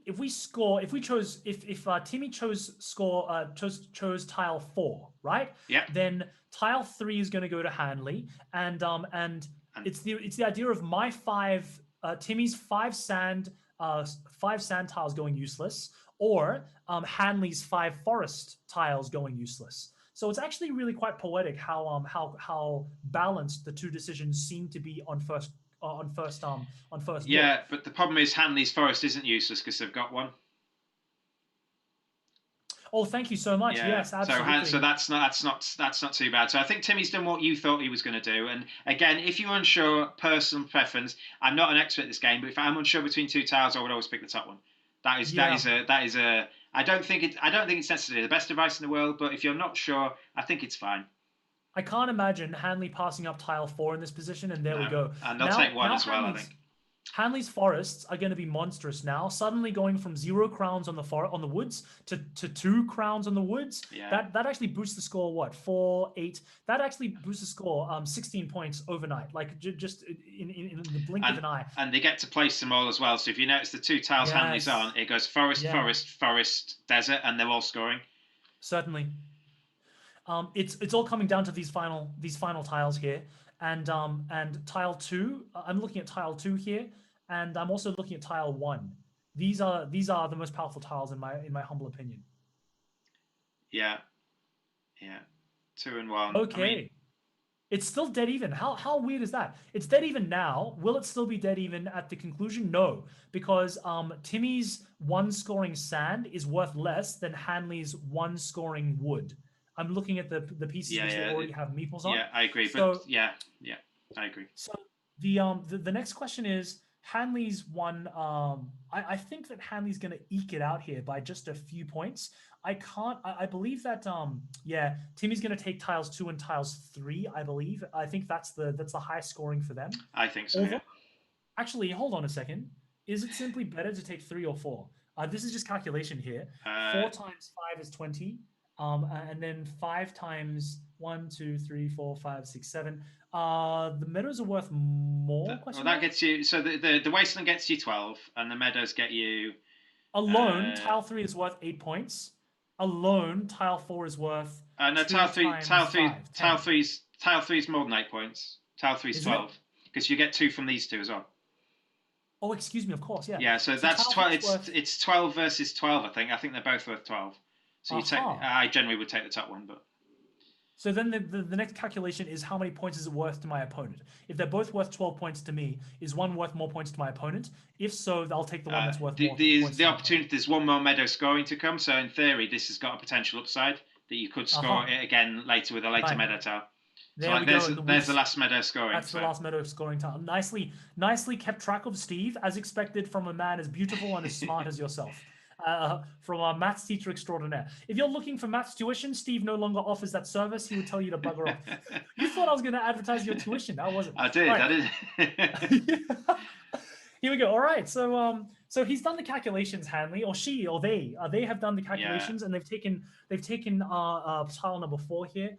And that's going to be worth a lot of points here. 2 times 4, 8 points.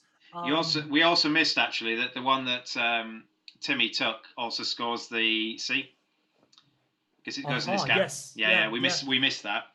Timmy's going to get this meadow scoring tile, but I think it's a little bit too late. I think Timmy's going to win. Really? Yeah. No. Look at the tiles they're placing. The top one. Actually, no, yeah. The top one gets quite a lot. Yeah, and then they're also going to get both of these. So I actually think Timmy wins this. I haven't done the calculation just yet. I'm a little bit lazy. I guess we'll see it roll out when Board Game Arena updates it as we go. But I cannot imagine. So for these 2 next choices, I can't believe Timmy's going to pass up 2, and I don't believe Timmy's going to pass up 3. I think they're thinking now just what is the best orientation for these tiles. I don't think Timmy doesn't place it here. He needs to place it here. Yeah. I think that's a mistake. He's changed his mind. Okay, I think that's a mistake. Why? Why give away the two cave tiles? Is it because there's they can't score it. They can't score both cave tiles. Oh, because he's already got a placement for the meadow. Yeah. I actually think if you'd have placed this tile here, and then this tile would connect up to it. You connect up the desert, and then the last tile you pick can go in this gap. I wonder if that would have mattered. Yes. You see what I mean? So this one here, you lose 3 points because you don't score the C, but you gain 4 points by being able to place this tile. This is a lot more about geometry than it is arithmetic, isn't it? Yeah, but this is one of those ones where the meadow, a large meadow with all the scoring tiles, and it scores you about 60 points. I think this is going to score. It's not 60. It's going to score 55 points. I think 54 points, just for the meadows. So I think Timmy wins this. I think be frozen, Chris. I think we've lost Chris. So what points? I know you're back. Am I back? Yeah, you're back. My connection is just like my mind. Both are unstable. So we are going to finish this game. It's going to be close. I don't think there's any more decisions necessarily from what's happening. But basically, for the playoffs, we're going to be joined, hopefully, by Lumen Spurling. So after we've looked at the end of these matches before the playoffs, we're going to have a quick break just so we can fit Lumen into the screen somewhere. We might have to move a few things about. And we're going to get joined by Lumen, who is an all-around great guy, nice board game specialist, Lumen Spurling from the USA. He's going to join us. He's been playing in this event. I don't know how well they've done. They've won 3 and lost 1 going into this match. So potentially can come like joint 3rd or 4th or thereabouts. So we'll see how this goes. So yeah, they're just finishing off now. They've just got 1 piece left to place each. And now there is one final decision point in the standings, and that is whether the last 4-0 undefeated player was paired down with a 3-1 and whether they won. So we have the potential of either 2 or 3 undefeated players heading into the end of our Swiss rounds. So that decision point we'll have a look as soon as the results come out. So certainly, whoa, holy Timmy cow. did win. Timmy did win just by 4 points. Is that right? I believe so. 154 to 1. I believe, yeah. So Timmy gets 10 points. Holy cow. Hanley and Timmy B, both of you take your hats off. If you don't have a hat, go out and buy a hat and then take it off. What a fantastic game. And what a great illustration of some of the concepts that that Steve and I have been talking through and learning about. And hopefully you guys out there are also learning more about the game through our commentary. Steve, you've got us on the tournament standings. Yeah, we've got one more game to look at briefly. It's the end of this game. So Jeff was one of the other 4-0 people. So Jeff had won 4 and lost none. So if Jeff wins this, we're going to have a 3-way tie. And if they don't, then we have a 2-way playoff. So a 2-person playoff at the end between Muzzacello and Timmy, who we just saw. So all of the pressure is on our good friend Jeff VB7. I hope you're. I wonder, Jeff, if you're a fan of the Victorian bitters, the Australian beer, Victorian bitters. If any of you sponsorship people are out there and you enjoy playing board games, please give us money. Joking entirely. Jeff VB7. This is actually really tight. It's actually for all of the marbles here. We've got I can't actually evaluate this. So I know that Jeff has access to this one scoring forest tile, which is going to get a lot of points for them. And the Yeah, second, and the holy other one cow, as well. that might do it. That those two placements of these two forest tiles, I think that's going to do it. 13 Maybe points, they're 13 points behind, so Jeff really needs to 13 points get. behind. And Aragon's last tile they can't place. So this is all down to Jeff. I think Jeff wins it actually. Jeff wins. Jeff wins, I believe. Amazing. Yeah. Oh no, they can't. Apologies. I'm sorry. Aragon can place it, and it scores a lot. No, Jeff doesn't just win. Yeah, it does score a lot. Yeah, it does score a lot. Cow. So I think actually it does outscore Jeff's. I wonder. It's think so. It's just It's a about much whether bigger section. C is it? Yeah, I think it's a bigger section of the forest. Yeah, It looks like it. it's going to be very close. Yeah, it's going to be super close. And I think, of course, Jeff is pausing now just to calculate on their own. So certainly at this level, I would expect all the players to have all of the scores really easily calculated. 123. This is going to score more than 13, I believe. It's about 16 points, I think. 8, 12. Yeah, that's more than 13 points. I think Aragorn's going to win by a couple of points here. Yeah, 3 points. Yeah. All right, so we've got well, weirdly, that's actually quite good for us. We've no offense, Jeff, we've actually got a 2-person playoff, which is a much easier scenario for Mike, our tournament organizer, to run. So a 2-person playoff means that if we just go back to the standings and we have a look and point out some notables, and then we're going to take a short break to just get Lumen in on the stream. And then we're going to try and catch this final table. So what I will do, we'll just have a look through the standings, look at any notable people. So we'll look at people who've won 4. Anyone we recognise there. We've seen Jeff, we've seen Krista. I don't think there's any people from the Pentamind in the 4s. Can you see anyone here? It doesn't look like anyone from the top of my head, but then again, because Board Game Arena, you can register under any name. There could be a couple of sneaky people who have crept in there. Also, the Pentamind World Championships is still wide open, and throughout. Oh, I've got a message here from Eitan. He's asking us to let our good friends out there know that if you're interested in board games in general, we still have like a large number of tournaments from now all the way up until the end, up until we finish on the 30th of August. So please, if you're interested in playing some games, if you're interested in having some fun, join us at msoworld.com and register for any of those tournaments. Hopefully, I'll be able to commentate on some of your plays in the finals, and then I'll be able to slag off your play and tell you how terrible you are as a human being. All right. No, just joking. So we're going to do that in private. We are going to come back. There is going to be one more game between Muzzicello and Timmy B. We're going to have a little break just to get us some water. We can drink some water, get a coffee, get Lumen on the stream. Lumen's a lovely guy.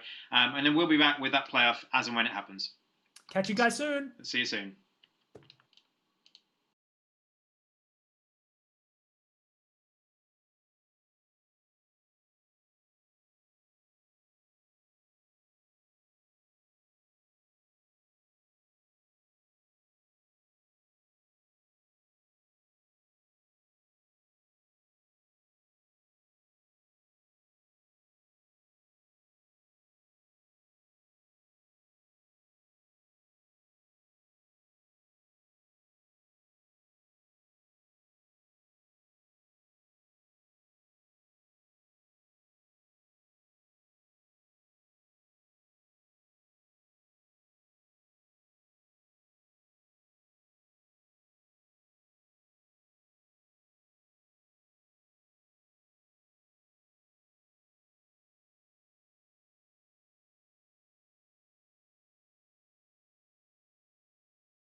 Oh, hello, everyone. Welcome back, everyone. We're here. Very kind words.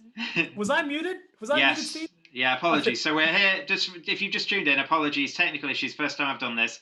So we're here with Lumen Sperling, who played in the event today, didn't actually make any of our final tables. I think he lost a game early, but he did fairly well. He had a winning record. And we're here. He's an all right, nice guy. Welcome, Lumen. How are you doing? I'm doing well. Thanks very much, Steve and Chris, for having me on for this final. What a rubbish intro, Steve. Lumen's more than just a nice guy. He's one of the smartest human beings in the world. He's a former U.S. Agricola champion and very well known in the international community as being a specialist at strategy games, particularly ones which require a great deal of forethought and planning. Games like Agricola, like Stone Age, like Terra Mystica. Lumen is a luminary in his field. Terrible introduction, Steve. Bad, Steve. I'll take apologies. I've got a lot of things on my mind at the moment. So we're here joining the final. So basically, for those people who've just tuned in at some point, we had 82 players in our event today. We played some Swiss games. Basically, if you're winning, you kept playing people who've won and so on. We got to the very end of the event, and there were two people who no one had the chance to beat all event. That is Muzzicello and Timmy B 247. So here they are playing a playoff just to see who wins the gold medal. And we're joining in on the second round of the game. So take it away, boys. So immediately, immediately what we'll see, there are a couple of things that are happening, and the game is moving so fast. Muzzicello has already scored 7 points on the board, although that 5-point differential is unlikely to be the standings that will go. There's still plenty of gameplay left. I noticed already immediately that Timmy B has so completely surrounded his king square, which means he's got no more access to that wild square potential. Whereas we do have Muzzicello has still got one square open for that wild square. Lumen, can you tell me what are the things that you see, and does any player have a particular advantage already? Yeah, I think yellow is looking good here at first glance. There's been a lot of grass relative to the overall amount of grass so far. We've got a lot of grass, and yellow seems to be doing very well in the grass zones, and also has got 2 wheat crowns. So I think that gives Muzzicello an advantage so far. But what's funny is that in 5x5 Kingdomino, you're mentioning the wild squares next to the castle. That matters a lot more in 5x5 Kingdomino, but in 7x7 Kingdomino, I think Timmy won't be blocked off from placing anything at this point. It does mean some awkward positions. For example, it would Timmy B would not have preferred to put those wasteland tiles directly next to his kingdom. So the next question becomes how can they best grow, and where are these beautiful wood tiles going to go? Where are the green wood tiles going to go? And how are we going to grow with the rest of these things like the castle, the cave scoring tiles, which we're seeing right now that Muzzicello has just drafted. Steve, did you have an idea? Yeah, I mean, so basically, whenever I play 7x7, I play Harmony and I play Center Kingdom, and they're not playing Harmony in this game. Does that affect things? Because obviously you don't get penalised for not placing all your tiles. Lumen? Oh, I'm sorry. What's funny is that it looks like the game has Harmony included, so I assume if there's a difference in Harmony scoring, they'll have to readjust the points at the end if they're a winner. I think they mistakenly had that going. I think that's a mistake. I think that the game rules for our tournament, unless the playoffs are going to be scored differently, the Harmony rule is not supposed to be part of these rule sets. So I'll actually message the tournament organizer to clarify in a little while. For those of us back home who might not know what we're talking about, what is Harmony? Well, it's a musical term. Let me tell. No. Harmony is a game rule where if in a 7x7 board, if you manage to place every single one of your tiles, you get a small point bonus. That small point bonus, I believe, being 10 points. We're not playing those rules in 5 points. Excuse me. Though that Harmony bonus is not going to be part of the rule set for us, meaning if you skip a tile, if you can't place a tile, you only get penalized by the lack of scoring from that tile specifically, which at these high levels between Muzzicello and Timmy B may end up being decisive anyway. Yeah. So to answer a previous question about like where the wasteland's going, where the forest going, one thing that really elevated my play in this game was memorizing like what tiles go with what. So Timmy having the wasteland going south, I think is fine because wasteland most often pairs with wheat and grass. So having the wasteland already next to wheat and grass kind of negates the awkward looking current state of that wasteland pointing down. A really beautiful point, and something that I want to draw attention to. Right now, we seem to be having in this board texture a lot of sea, a lot of water scoring crowns, and we don't. And I think that we're going to see a really big fight over the sand scoring tiles, of which we've already seen three, and the wood scoring tiles. So those are actually the four main ways to gain points because those tiles are the most plentiful in this game. So the meadows, the grass, the woodland, the sand, and the water. At the moment, Lumen, in your analysis, in terms of those crowns, in terms of those four scoring options, whose position do you prefer? Given that yellow is about to snatch up a third wheat crown, I think that's the preference here in terms of a favorite. This two-player environment, I would agree with you that the four main plentiful tiles are the massive scoring most of the time. I have mostly played four-player where you can kind of do whichever zone you want. Cool. But in two-player, yes, you will have to focus on one or two of the major tile types. And I was just told in my loss to some 500 rated something player that in two-player, it's hard to win without wheat. Oh, really? Yes. Why know that. specifically wheat? I assume it just has to do with being the most plentiful tile, so it connects to pretty much anything and everything. So you want to get a couple wheat crowns, hopefully 3 or 4, or even 5 if you're lucky, and be able to link that up as like your connection in the middle in your tiling and everything else branching off the wheat potentially. I see. Because of the texture of how the tiles are related, that Yeah. sand, that wheat is connected to both the meadows, the grass, and the wood. I want to bring us back to this game specifically now. So our yellow player Musicello, who I'm assuming is Italian, is that an Italian flag? I think that's the Netherlands. Netherlands. Okay. Oh no, Russia. Apologies, Russia. That's the Netherlands. Our Russian overlords. I, for one, welcome our new Russian overlords. The Musicello has this advantage of the 3 wheat crowns, but that hasn't come without a cost. And that cost is that they don't have access to the 3 wood crowns that Timmy B is currently getting. So based on that, but in the grand scheme of things, that is also relevant. It's also relevant to consider the meadows, where this advantage that Musicello has is 3 meadow crowns as opposed to the 1 meadow crown that Timmy B still has. So although we have this 11-point differential, it still looks like it could be anyone's game. Although Lumen, with your analysis of the sand being important, of the wheat being important, perhaps there is a slight advantage there for Musicello. I would say so. I also think that the mine zones, the black zones, are not to be underrated. Musicello's very ready for the 3 remaining mine crown tiles, and it doesn't look like Timmy's as ready for them. And if one player gets all of them, that's 50 or 60 points. So it's not a small thing. Just to make you aware, mines only come with wasteland or wheat, I believe. Yes. So when the mines come, they can go pretty well here or pretty well here. Yeah. I've just had an update from our tournament organizer, a clarification on that Harmony rule. Harmony was not intended originally to be part of the playoffs. However, our tournament organizer has ruled that now that it is a part of the game rules, as we can see just above Lumen's head here, that's going to stand. So that Harmony rule is in effect, and it will affect the final standings. Which is, and I also wanted to draw attention to the different time controls. In the tournament, in the original tournament that we had in the Swiss rounds, both players had 15 minutes, and when one player reached 0, they would simply lose, much like in chess. Here, to the left of my screen, you'll notice that players they started with about 3 minutes each. So this game is fast and furious, and it's all about how to calculate quickly.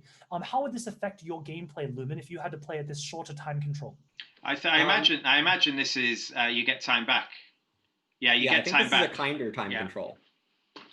You get so much time back a turn, I think.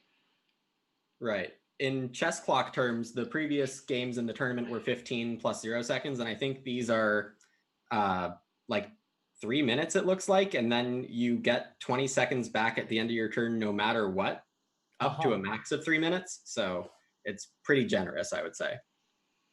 Yeah, because this is fine, because then this match in theory you've got more time if you wanted to, but you're not delaying the start for everyone else in the tournament because this is the playoffs. So I think this is fine, and it would be a shame for the final match to end on a time violation. I agree. Having said that, we're now nearing the final turns already, and we see Timmy B, the pink player, excuse me, already capitalize with 4 out of the 6 woodland crowns. That's going to be massive. However, that they only have access to 1 out of the 6 sand tiles. So certainly the scores have closed up a great deal. Timmy now has reached the lead when previously there was a discrepancy of even 11 points. I think that there's still a lot to play for, but I really do like Timmy's position here, with the exception of the fact that Musicello has a monopoly over the caves. It looks like. Yeah, I think that's mostly online with what I'm seeing. There is only 5 wheat crowns compared to 6 for forests, lakes, excuse me, and thank you. Everything else. Yeah. So that's an interesting choice here. Basically, if they'd have taken pick 4, Timmy could have forced them to have 3 and 4, conceded the caves, but kind of focused on this massive forest they've got. So they chose 3. Now Timmy's either got to take 4 themselves, which doesn't really score. It's more of a deprivation thing. And if Timmy takes 4, you get 2 and 3. So you're either going to get both. You're either going to get both of these anyway. But if Timmy takes one of your cave tiles off you, you at least get 2 and 3 instead of 2 and 4. Right. And going 4th is a really bad position to be in unless you're getting a lot out of it, especially in 2-player tactical play. So I think tile 3 is actually what I would have picked also, because it forces Timmy to choose what fate they would like. And here we've actually seen Musicello do exactly that, even though it might look on this board ridiculous to give up 3 crowns for very little gain. That Musicello read it exactly the way that we did, that they're happy with either pick choice. Now in this board context, now Timmy B has first 1 and 2 choice. Would you be content here? What would you be looking to grab here, Lumen? Timmy absolutely has to take that last forest crown.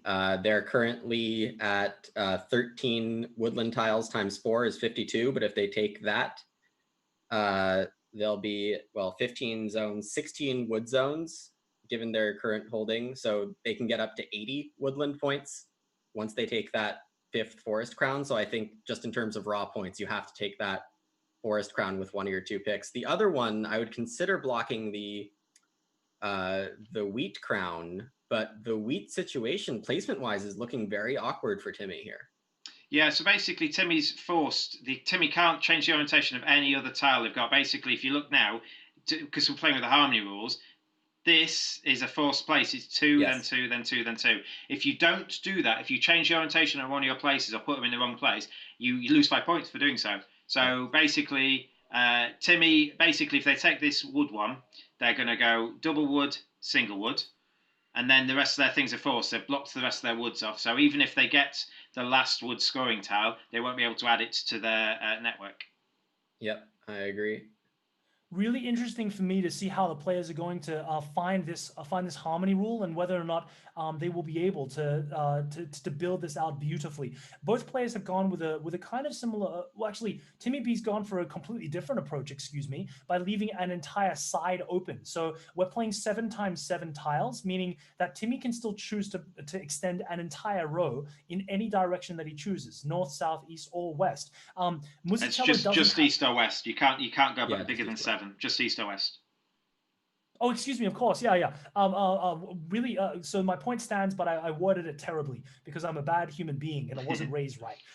Musicello doesn't have that option. He's got to fill those gaps. So there's every potential here that Musicello will not be able to reach that harmony rule. I wonder whether those 5 points are going to be telling. I think Musicello's tiling looks very good here from my perspective.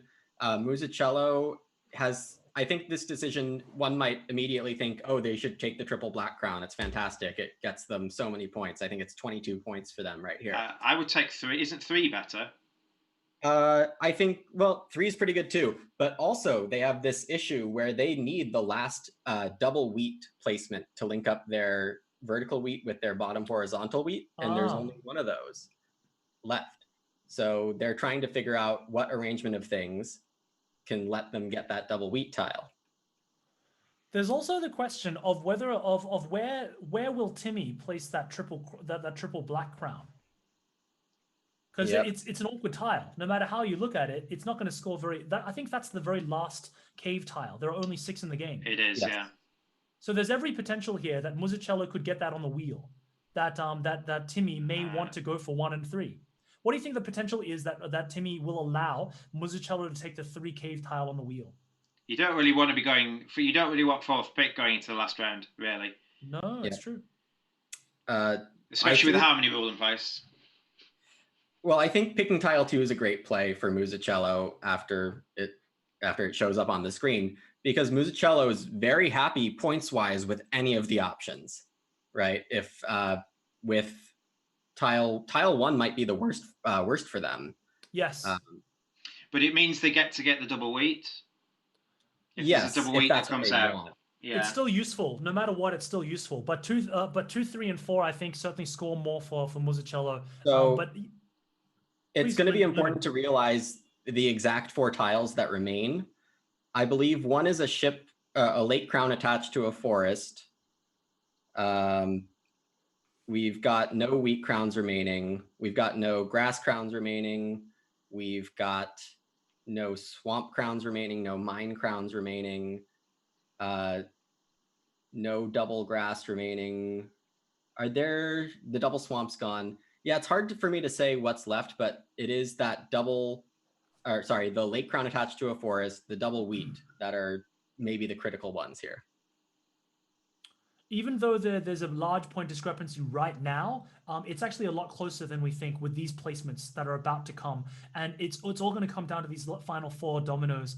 And I would certainly believe that these 2 players knew exactly which tiles were coming. Tiles were coming. So Musicello picking 2 over 3 is actually given that they're going to get one of the 2 tiles they want. They want either the double wheat or the tile 4. Yeah. So they're going to get one of the 2 they want. Really interesting to note that tile 3 has pretty close to 0 value for Timmy B now, because he's walled off his large woodland. Can't place it in a place that is really good. So exactly that. I would certainly say that the most high value tile there was tile 4, which can score well for both players. Slightly more for Musicello than Timmy B because of that extremely extensive sea. What would you call that? Sea beauty, sea lakes. See connection. But interestingly, Musicello has prioritized doing exactly what you said, Steve, by getting that connecting double wheat tile, so that he can unite the 2 wheat in the very bottom towards the 7th yeah, row. It's worth 12 points, I think, and it's worth more than anything else they can pick up. So I wonder whether Timmy will be looking to block those extra 4 points from Musicello, 3 points, by taking the last woodland crown here, because that I think would pretty much force. There's no way then that Musicello can finish. Actually, in both orientations. Is that true? I think both players are finishing. Yeah, I believe so. Oh, excuse me. No, yeah, I didn't. I overlooked their current placements. So of course, Musicello is going to place that in the top left-hand corner, as he just did, and now both players are going to finish with the harmony rule. I think Musicello wins this. Yeah, I certainly believe so too. Yeah. I'm surprised. I think Timmy should have taken tile 3, but took tile 2. A little surprising to me. Yeah, I don't think it's going to matter though. Oh, I apologize. They needed to take tile 3 because tile 4 gets placed last. Aha. Yes. Oh, yes. And that's actually thrilling. It didn't feel like that far a game. It felt a lot closer than it was. Really well done to Musicello to score pretty much all of it. He got all the crowns for the cave system, and that ended up mattering a great deal. Got 5 out of the 6 for the meadows system as well, and managed to really get the most out of this sand placement. Really well thought through. And thank you so much, Lumen, for sharing your unique and very specific perspectives on how to get ahead in this game. I've certainly learned a lot. Absolutely. I think if you look at Musicello's board, that's the kind of board you should be aiming for in 2-player Kingdomino. Get a nice spread of things with a lot of wheat traveling down the middle. That seems to be a very strong strategy. Well, Musicello certainly agrees with you there. Is it at all possible, Steve, to get in contact with Musicello to see if they might be interested in a winner's interview at all? I can send them a message on here, but they need to speak English and they need to have Zoom. Yeah. We'll see about getting them in touch. I will be on that. I'm on that now. Okay. In the meantime, Lumen, do you mind if I ask, as one of the world's recognized best gamers in it's a pretty like niche kind of field. What is your experience like? What has your experience been like playing in the Mind Sports Olympiad this year? And have you got any interest at all in competing for the Pentamind World Championships? It's been a great experience, I think. I think it's very important that some organization does try to put a big online tournament together. I think that is a huge potential future in board gaming, just because it's a lot easier to collect the best players from around the world. And I'm sure you can recognize, having been to a couple MSOs yourselves, that, or in the case of Steve, more than a few, that there's some very high quality competition happening at a depth that you may not see at live play in London some years. Certainly, and that's actually been one of the benefits of our online expansion this year, that we have these specialists coming out from all of these broad and multi-varied countries, logging in all with the same idea, which is to fight it out with the best and to sharpen themselves against the top tier in the world. So I certainly agree with you there. Are there certain games that you've enjoyed or certain tournaments you've enjoyed more than any others? We have a quick reply from Mazzucchello before you answer that question. He says his English isn't very good, but he'd be happy to do it. All right. Okay. Lumen, do you speak Russian by any chance? I do not. I speak pad French. I've had a terrible Russian accent in some jobs that I've done before, but we'll do our best. I think it's a fantastic thing that this problem that we've got of having winners not speak English, I think that it's an extraordinary problem to have. I think it is the best problem to have, because it's an indication of exactly what we've been speaking about, the global outreach of the MSO and the fact that we are now a true community of gamers. So that's Mazzucchello. We'll just put the standings on behind him, and then he's probably going to join us in a sec. So all right. I'll change the graphics 1 second. Very exciting indeed. All ad hoc, so apologies. So Lumen Spiehl, for those of you who aren't aware, is known internationally as one of the best, without question, one of the best Agricola players in the world. And he puts out a great deal of commentary out there on YouTube. So if you're interested in checking out his stream to look at some strategy tips and tricks, Agricola is known by many in the gaming community to be the most pure board game, because all of the information is there as long as you're able to track things.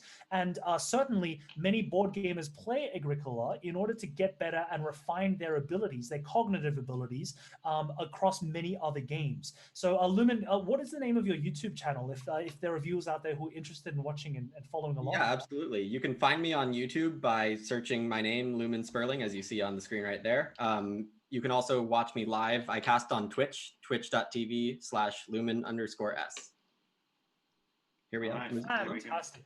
And there we go. Mazzucchello, our good friend, Mr. Batal Albertov. Are you joining us there? Hello? Can you hear us?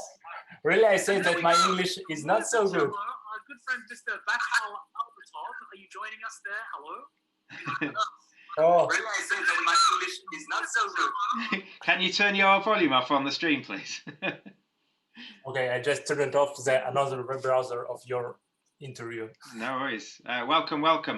Chris and Lumen are still here. They're much better players than me, so they're going to ask you questions. But congratulations today. You won 6 games to be the only undefeated player left. So you have been the Mind Sports Olympiad Kingdomino champion for 2020. How do you feel? Thank you. As real, I choose not Russia country. I choose to represent Lithuania. So this medal will go to Lithuania. Yay! Congratulations to both Lithuania as well as to you, Batal. You managed to make it through a field of really strong competitors. And so your performance today was really quite impressive. How did you do it? What was the thing that allowed you to beat up all these other players? Before the previous championate, I just learned the game. I looked at every top players' games and looked what they did wrong, what they did better, and trying to take some of them strategies in my game, and then I made it better. What are some of the strategies which you used to beat up everybody else? What were some of the things that you could you tell us anything about the way that you think about the game? really, I don't look at the score, and sometimes I collect less score, but I like to block other players, and I trying to took not the best tiles for me, but left the worst tiles for my opponent. That's a really beautiful a thing to think about, and certainly in drafting games, which it's a drafting game.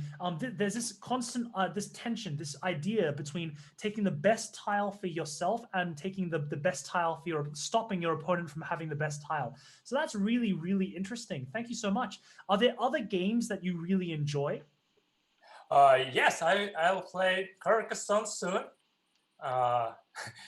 and we played on the World Championship with my team, but I played with Russia team, and also I played more than 200 board games, and I like, for example, Terra Mystica, Agricola, Eclipse, Game of Thrones, and I like Kingdom Builder, and I like Legendary Inventors here on the Big A, and many other games. I playing every second day. Off you go, Lumen, please. All right, sure. So in this game, I noticed that we had a lot of grass early, the light green tiles. And I wanted to know how seeing a lot of something early impacts how you try to start your game.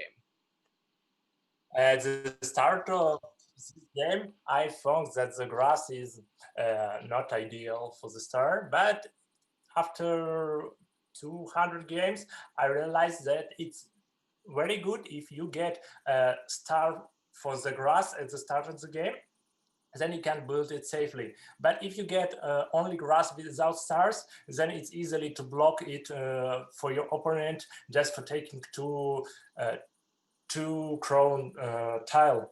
And yes, this is the main idea. So if you get 2 crown tile, then it's okay for you. If you get no crowns and you're starting to build grass, it can be very bad for you. Yeah, awesome insight. And then one other thing that really I noticed about this game, well, actually 2 more things. The first is that you got so many more wheat stars than your opponent, the yellow stars. So you had a huge advantage in yellow stars. Really, it seems that I have worse start, but I just see that my opponent is off of the crowns, for example. He built it a lot of crowns, and they're left only without crown styles. And also, for example, he's starting to block his forest, and I see that he cannot build 2 crowns, and so I can left 1 crown without any minuses for me, for him. And I just planning on the future. Is the main things that I need to create good area and left many spaces to build any territory. For example, I don't know how the game will be, but it's better to don't close any territory, just to plan. Make it bigger. And 1 territory, it's okay. You can close it. You can left it for another player if he also blocked it. Yep, makes sense. That's actually I hope that beautiful. You understand me. No, absolutely, and that's actually something that I wanted to draw attention to. First of all, I want to echo Lumen's comment earlier about your fantastic insight. That is really fantastic. The thing that really struck me just then was, can I ask, Batal? I hope I'm pronouncing your name right. How many languages do you speak? No, not so much. Just English a little bit. Just because I'm traveling a lot. And now I'm in Ukraine, and we will go somewhere else soon. And I speak Lithuanian because I'm born in Lithuania, and I speak Russian because my family is a little bit Russian. So and you're saying my wife speaks Ukrainian. She's sitting here. Your wife is from Ukraine. Hello there, Batal's wife. Hello. But I think it's kind of ridiculous that you say, oh, I don't speak many languages. I only speak 3. How ridiculous. How fantastic, right? I think that that's an extraordinary endorsement because, of course, we were speaking about, Lumen and I were talking about this just before we had you on, actually. The wonderful fact that we have competitive gamers from all around the world. In fact, when as soon as you mentioned the games that you enjoyed, Lumen's eyes, I could see them like kind of light up like big old car lights, because they are exactly the kinds of games that Lumen has prided himself on getting a very high level of refinement over. So I've got a feeling that not only after this interview, but I've got a feeling that there might be a number of gamers who might want to pick your brain about strategy moving forward. Can I ask you, Batal, have you competed in these games at a high level in other tournaments before, either in your country or internationally? Yeah, I played this game this summer twice on the tournaments. One tournament was just All Russia, and I won it, and it was okay. But the second tournament also was All Russia first by cities, and then by All Russia. I won first one etap, and then I took second place on the final. And I played with this player who took the first place now at this tournament, and I get revenge. So, I was happy about that. And yeah, but I represented Russia on the last tournament, but their organization was so wild, and I didn't like it. And your organization is nice; I really like it. Everything was wonderful. One of the best tournaments I ever participated. But as for the last tournament, I said, okay, now I'm stopping representing Russia at board games. I'll go for Lithuania, That's fantastic. Lumen, do you have any final questions? Steve, do you have any final questions for our fantastic champion, Musicello here? No, I just hope we get to chat to him tomorrow when he wins Carcassonne. I hope to. Lumen, any final questions? I think Musicello's or Batal's performance speaks for itself. Very strong play, very beautiful layout in the end of that kingdom. And if you look at this profile on BGA, you'll find that Batal is very highly rated in a large variety of games. Very impressive. Very impressive.